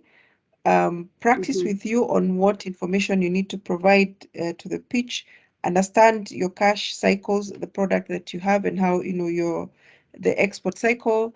At the point where you said FOB, what's the percentage of money coming from the person that you're already shipping to, and how long does it take to get the final payment? So just really understanding the entire cycle, so that then we match you to the right financial institution. So there's a pipeline of financial institutions that we talk to, and we had two make a presentation last week. So if you're exporting and you have a cash cycle that requires you have to pay 100% to the people. For example, if you're taking from farmers, I didn't ask what product you have, Rosemary, but if you're buying from farmers, you have to pay 100% cash and then wait until goods are at port and going. When they're on the high seas, the first half payment comes and the next comes when goods are received and vetted. So it means you need a financier that is able to give a grace period that fits within your cycle. So there are financiers, and I'll say quickly, some commercial banks that don't have trade finance departments that will require you to pay every 30 days the normal monthly payments. And that doesn't fit you because at the stage you are at, you're at, I'll say startup scale, startup stage, and startup is between 0 to 2 years.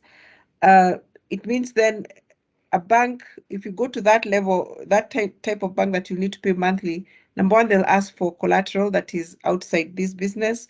And we know that is difficult for startups having collateral, because you've probably spent all your money doing what you've said, getting the certifications, getting things running on the ground. We know it is still hard for getting collateral for women-owned businesses. We've had that experiencing that someone is being asked for a piece of land or an asset that you probably would not have because you've used, again, all your money setting up the business. So we then need to match you with the right financial institution that looks at grace period, looks at certain categories of SMEs, could be women-owned, could be startup level, look for impact, whoever you're buying from or selling to. So what we would require, and this is really for everybody, is matching an SME to the right financial institution. Takes the conversation of the offline conversations that we need to have, so that we understand what you're selling, the cycles and everything, and then match you. Now, once we match you, that financial institution also has its cycle of selling selling money. Well, all financial institutions sell money, so it has its cycle of vetting. Some take longer, 3 months, others take shorter. So we have to put all that in mind as we look for a financial and as we match your cash cycles, so that then you're able to, we don't want you to panic, especially if you're having perishable goods that need to be transported, you need the money immediately.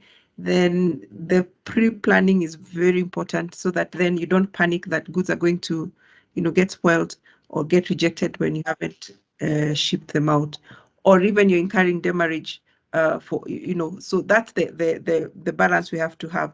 So Rosemary, the quick answer is we can have a meeting after this, have another Zoom call with Joanne and myself, understand your cash cycles, and then look at matching you to the right financial institution, who then now fits within, let me say, the language of what you need. Thank you. Thank you. That will be good. I'll be ready to do the offline Zoom with you and Joanne. Okay. Thank you. Okay, thank you. Thank you. Thank you, Catherine. I saw Joseph put up his hand. Joseph, you could tell us. Okay, thank you very much. I just wanted also to comment on what Rosemary was inquiring about. maybe share our experience over the past couple of months with our priceless farms.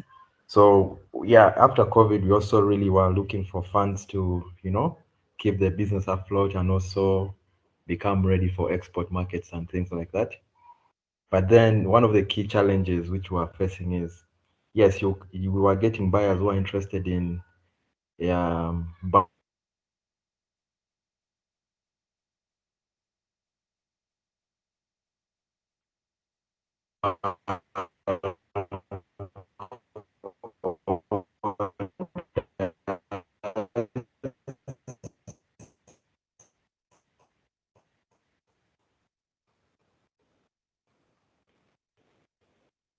Sorry, Joanne, I think I did not hear part of that comment.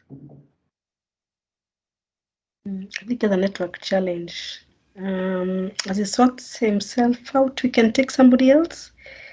What did I see? Did I see Matthias?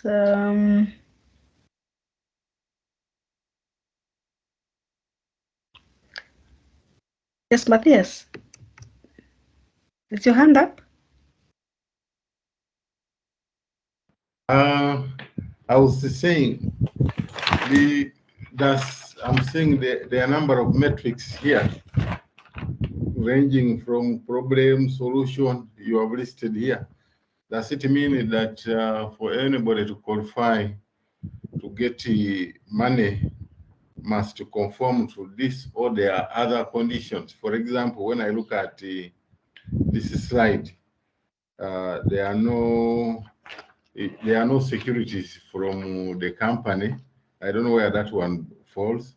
And then also there could be persons, or since these are startup businesses, they not conform. For example, if you go to management, stock board, advisors, it may not be very easy to get the expertise of this personnel to put on board.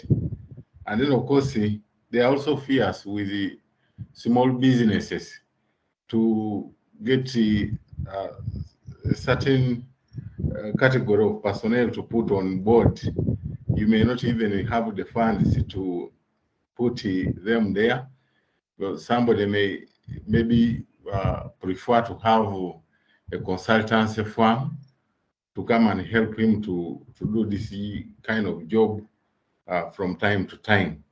So he may not look at constituting a board and a certain kind of professionals.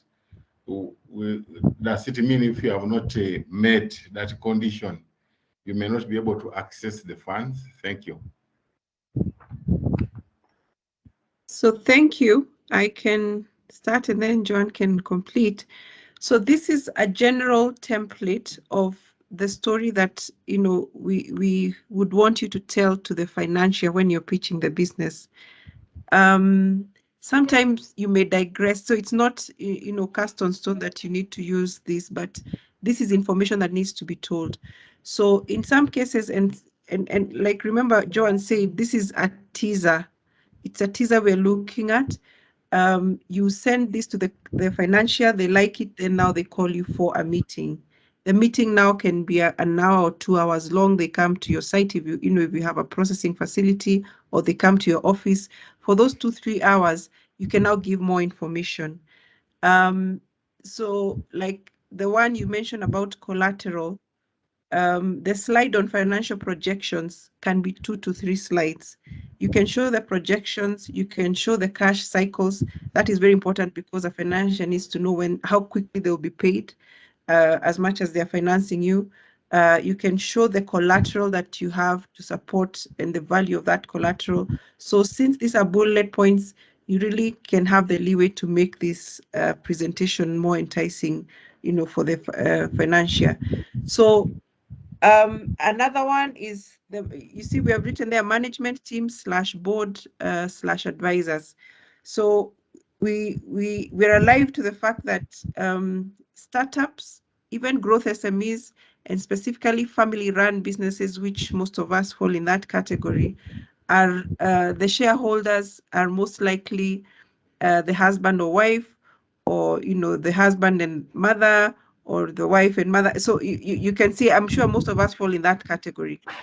Yes. There's the risk of opening up your shareholding structure and putting up a board of directors, because now the board then tends to control a lot of the work you do. So as a startup, a scaling business, you may want to still dictate how to run this until it reaches a level that you're now comfortable to bring on people into the board. That is still okay, and it is understood, and it's a practice that happens. However, the last part, the advisors are not people that you actually need to put on your shareholding structure or board of directors that need to be registered. Advisors are people like consultants who are experts in let me use the case of shea butter. I think that's the one that we've discussed more today. An expert in supply chain is an advisor. An expert in getting hold of the market, so large markets who are going to take your product. That's a consultant you can have on board. If you're collecting products from farmers, like say avocado, you need an expert in farmer mobilization. That's expertise. Maybe even in your management team, you cannot afford to hire a full-time financial accountant or hire a full-time business development person, because we understand between 0 to 3 years, 4 years, you're the CEO, you're the HR person, you're the cleaner of the office, you're the financial of everything. So we understand it's very expensive to hire these people full time. So the part of advisors, these are people you can quickly call to have a cup of tea, and they tell you how to unlock an issue or a problem in your supply chain.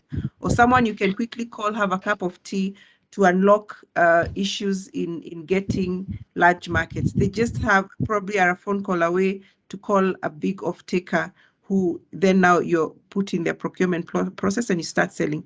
So advisors are very good people. They don't meddle in your management. Meddle is not the right word, but they're there to help you when you need. You bounce off in advice from them, and talk back. So either whether you're paying them, that is really for the time that you spend, an hour or two, or if it is very close friends of yours, then you still get that advice at a very affordable way. So it is still possible to have your management team lean, but also use that to dictate and push the business to a level where then now you're capable to bring on board a board of advisors. So what happens is when a lot of these things are not there, you might not get the amount of money you need. Maybe you need, in your 5-year projections as a startup, you need 500,000 US dollars, for example, to do all the things you want in all those 5 years. So if a financier is not able to see some critical points that they check, they may not give you the 500, but they may give you 50,000 or 100,000. And what you do is, instead of spreading it across the 5 years that you had projected, look at how to fit 50,000 or 100,000 in a 1-year activity. The financial wants you to perform, so that then after that they load on more cash, and eventually you'll get to your 500,000. So it's really usually a negotiation between the financier and yourself. Always remember, the financier will never give you money until they have seen that the risk is covered. The financier giving you money is not their money. That 500,000 or whatever it is that you're borrowing is shareholder funds from their organization. So the question they're always asked is, the money you have lent to XYZ Limited, is it, how much have you covered the risk of loss? And the younger you are in a business, let's be truthful, the more riskier the business is. So a financier will try as much as possible to cover their risk, either by taking a lot of collateral, which again, like a startup, is not easy to find, or giving you lesser amounts of money. So you just need to restructure your financials and look at ways of using that 50,000 or 100,000 to make do, then you trade and keep growing together with the financial institutions. So it's the balances that you look at to manage the money that you're receiving from a financial institution. But overall, the answer is this is a structure that is indicative. If you feel there is more information and your industry may not fit in all this, please feel free to add the information. At the end of the day, once you meet the financial, you really have your 60 minutes or 120 minutes of fame, so that you sell your business in a manner that financier really wants to come and finance your business. Joanne, if you have any input, you can go ahead. I'm sorry, I had a small power outage. I just want to tell you that what we have given here as the contents of our pitch deck is not cast in stone.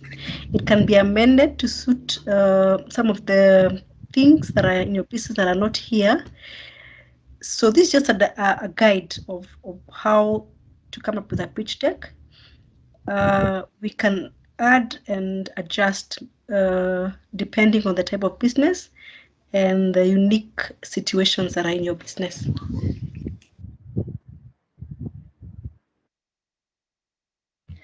I don't know that there's anybody else who had another question, a comment.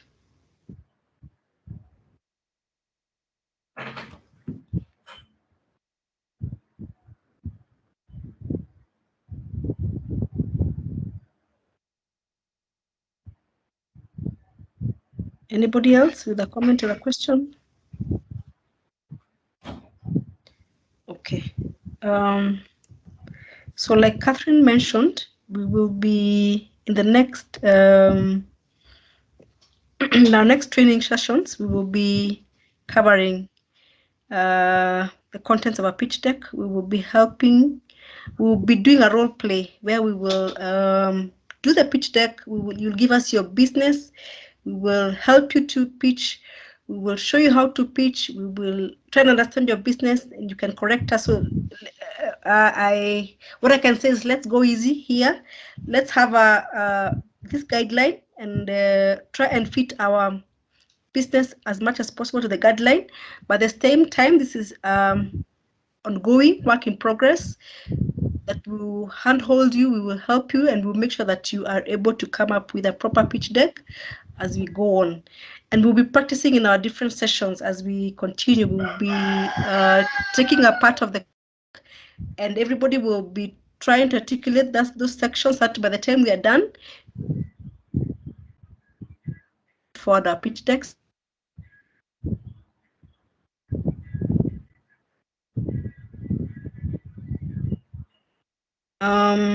So I want to come to the financial projections and the financial models. I'd like us to understand the detailed financial information do we need basically to show our financial. And I know that we have talked about this information back and forth in our discussions. And I want to just give the basic information. And I know that some of this information may not be, startups may not have this information going back. And like I was in the discussion, the professionals to prepare this information.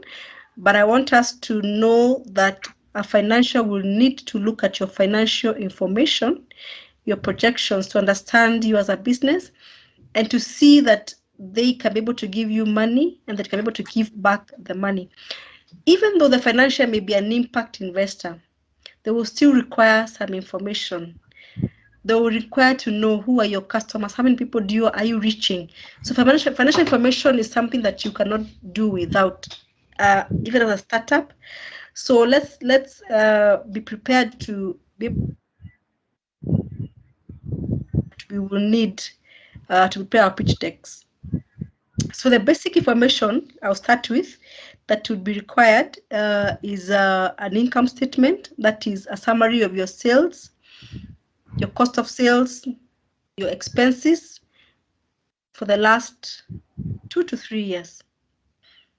And like we mentioned earlier, there could be challenges with bookkeeping. And like Catherine mentioned, outside this, what do you call it? Outside the training, we can be able to look at how to help you get some of these documents. So we want to emphasize the importance of an income statement, because an income statement helps the financial know that you are doing turnover, you are selling, your business is, there are people who are taking your product and your business is making a difference outside there. Then what you also need is a balance sheet. The balance sheet helps to financially understand your financial position. What is the financial position? Now, the balance sheet, we know that we have our assets, we have our current assets, and we have our long-term assets. We have our liabilities, long-term and short-term liabilities. We have our reserves, capital reserves. We have our equity. So when a financial looks at you, he wants to know how many other people are competing for these resources that you have for your organization. This is in this instant. For example, how many people are owing you money, and what is the age in your books of accounts? You are showing us you have debtors. Is this money that can be collected, or money that is cannot be collected for payment? Now, you show that you have people who you owe money. How long have you owed these people money? Are you the kind of person who is not paying your outstanding loans as and when they're supposed to be paid? Who else is competing for this money that you are wanting to borrow? So in a balance, what do we call, like who is fast in terms of payment? Who fast is going to be paid? So an investor will look at who are your long-term creditors. So if he gives you resources, where will he be queued in terms of payment? So a balance sheet helps a financial understand the queuing of people who you owe money. Where will he be placed? Money, where will he be paid? Who comes first and who comes next, and where can he place himself if he gives you money? Then if you have people who owe you money, are there people who owe you current money, people who owe you 60 days, people who owe you 90 days or 120 days? It shows as a business whether you are able to collect your money as quickly as possible. And as businessmen, it is important that we know that we need to collect our money as fast as possible. Collect our money as fast as possible and pay later than collection. So our aim as a business is to collect our money quickly and pay later.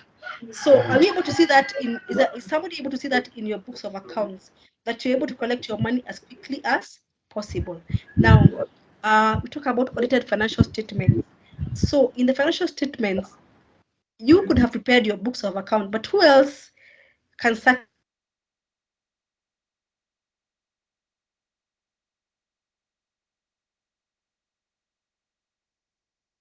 to certify that what you have prepared is correct? So when you have audited financial statements, it means that somebody else has looked at your process of preparation, has looked at how you book your sales, how you book your purchases, how you book your expenses, and they verified that this represents a true and fair view of your financial outlook of the business.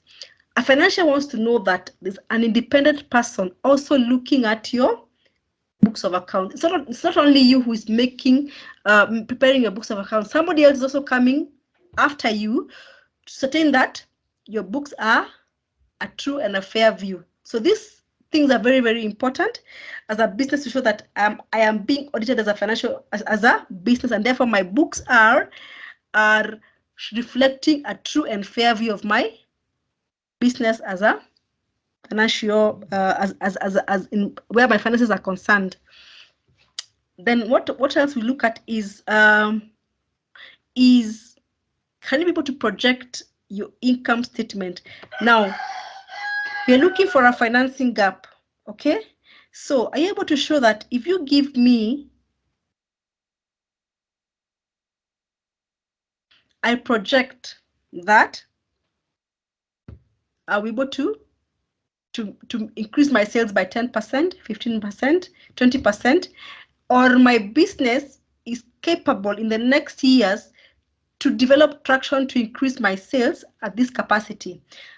And these are my main areas of sales. These are my flag products that are going to give me sales in revenue in this perspective. So it's very important for a financial to know, understand your business a bit more in terms of how is your outlook for the next 3 to 5 years. Then if I get the resources that I'm looking for, are they going to help me take my business to the next level? So these things are very, very important for us as a business to show. Then also what we also need to show is a balance sheet going forward, that we are sure that our business is a going concern. Remember, books of accounts are prepared as a going concern, meaning that every time we prepare books of accounts, we are assuming that the business will be in the near future going on and moving forward. So when you say projected, it shows that you are showing that your business is in continuity, that the person will give you money and still 5 years, 10 years to come. So it's important to show that you are not going to close tomorrow. You need to show that I am sure that my business is solid and I know that I'll be in operation for the next 5 years. True, we have had a challenge with our past, we have had a challenge with COVID, but that notwithstanding, as business people, we need to show that we are moving forward, that we have a future for our business, that when we borrow money, we are sure that we are going to pay back this money. So this is very, very important to show for an FI that you are in continuity and their business is going forward. Like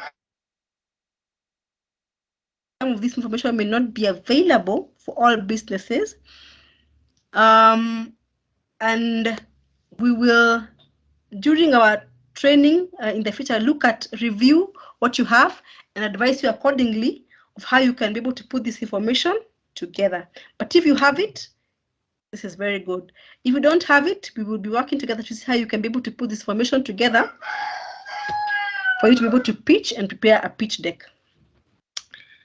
So like Catherine has mentioned earlier, what is the investment process is not it's not we cannot estimate that you would get your money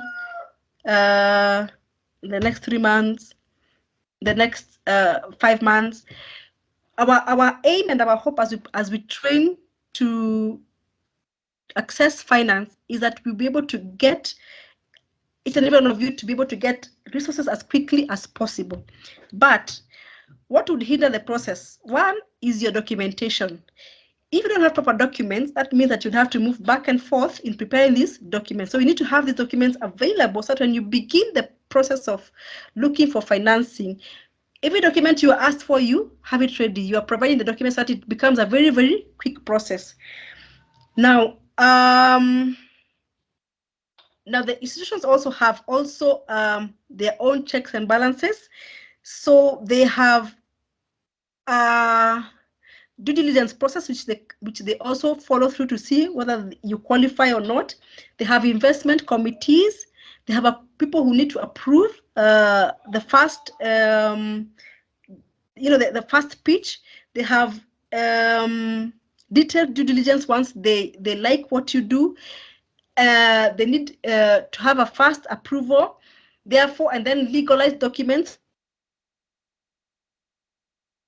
So this is a process that can take a bit of time, but like we said earlier, that our hope is that once we go through the training, that every one of you will be able to have the documents ready, and then we begin to access finance.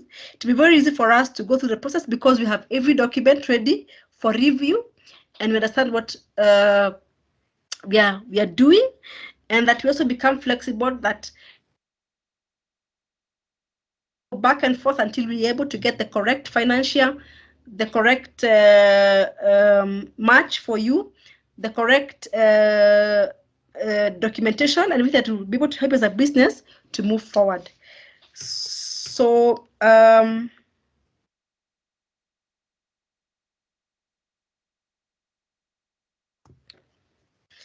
so as we conclude our training for this session, what are our next steps going forward?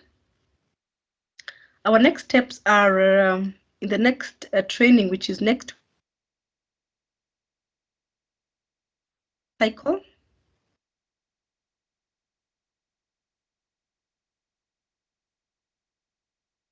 And we will begin to set up an offline data room for your documents, for you to bring in your documents, to put them in, to be able to see how, whether we are able to grasp all these concepts and put them together and be able to put together documents for our businesses.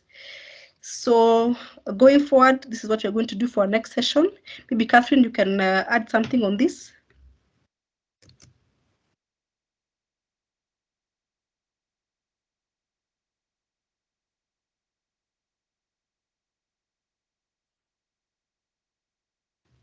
Catherine? Thanks, Joanne. So yes, thanks. I was offline. So I want to speak to the offline data room that we're talking about. What Joanne was mentioning, the moment you start talking to a financial institution, they want documents quickly so that then they can make the decision quickly whether to finance you or not. So it's important to have them put together in it could be a Google Docs, a Dropbox. So that is what we mean by an offline data room. So put any financial statements, audited financial statements that you may have for at least 3 years. We do realize there are those that are at startup level. It is still okay, put what you have, or management accounts, but it is important to show somebody what you have been doing. If it's really at idea stage, then we will work with projections. And then in there, it's where now we put projections, the cash cycles, as we develop them. In terms of legalese or legal issues, put your registration documents, CR12. I'll describe what a CR12 is. I'm not sure how it is defined in Uganda context, but the CR12 is just one document that shows who the shareholders are and any directors of the company and what they do. So any legal documents that relate to the organization, put them there. If you have any sales projections, aging of all these projections, put them in that, put different folders, so it becomes easier to access the data quickly, give to the financial institution, and let them make a quick decision whether to finance you or not. Sometimes we've seen a financial institution dropping a conversation because it took too long to get a registration document. So they feel that if all this information is not ready, they wonder what else, So we want to remove that vibe that you're not ready for financing. That's why we are taking time to put this together.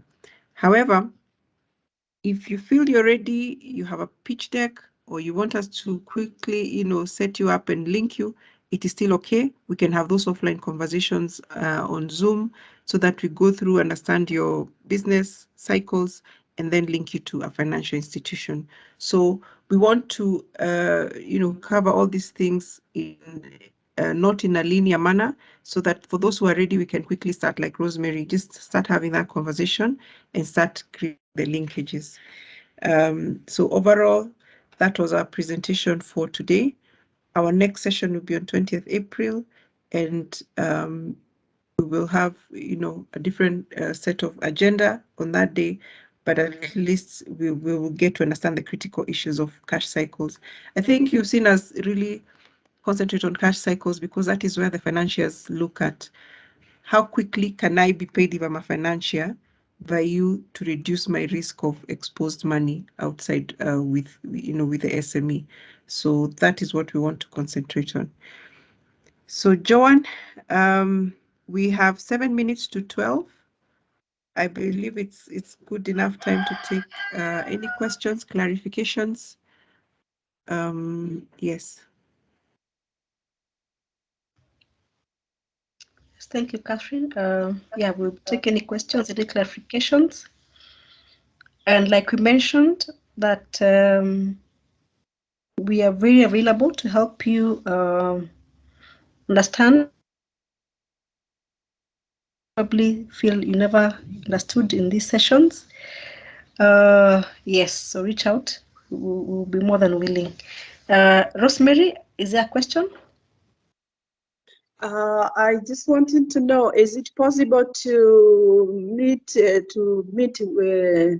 one-on-one with Catherine and present the document and my pitch deck to her so that she can link me maybe with the right financials instead of doing it online, because sometimes they tell us upload this, and technology is a bit a challenge also. Is it possible to meet her with all the documents? Hello? Yes, you mean the physical documents? Yeah, the physical, because downloading them, sometimes it tells me download this, I'm not an IT person, sometimes it's a problem. And I would like to present them to you, and then we look at the pitch deck together and where I need maybe your assistance or where I need to do any correction or anything, because I believe it is quite ready. It has been looked at, and maybe you need to add something to it. Possibly or one-on-one would be the best way for me.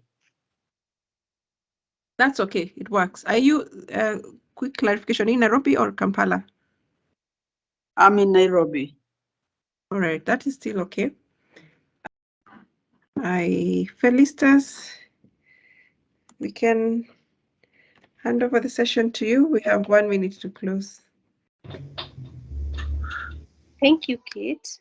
We really appreciate the feedback from the team here. And to Invest in Africa team, to SRC team, thank you so much for your help. To our guest speakers, those are our SMEs, we really appreciate spending more time with us. And as we prepare our pitch decks so that we'll have an easy session when we're doing a physical session where we'll be presenting the pitch decks to the funders, this is our way of getting things right the first time. Thank you so much.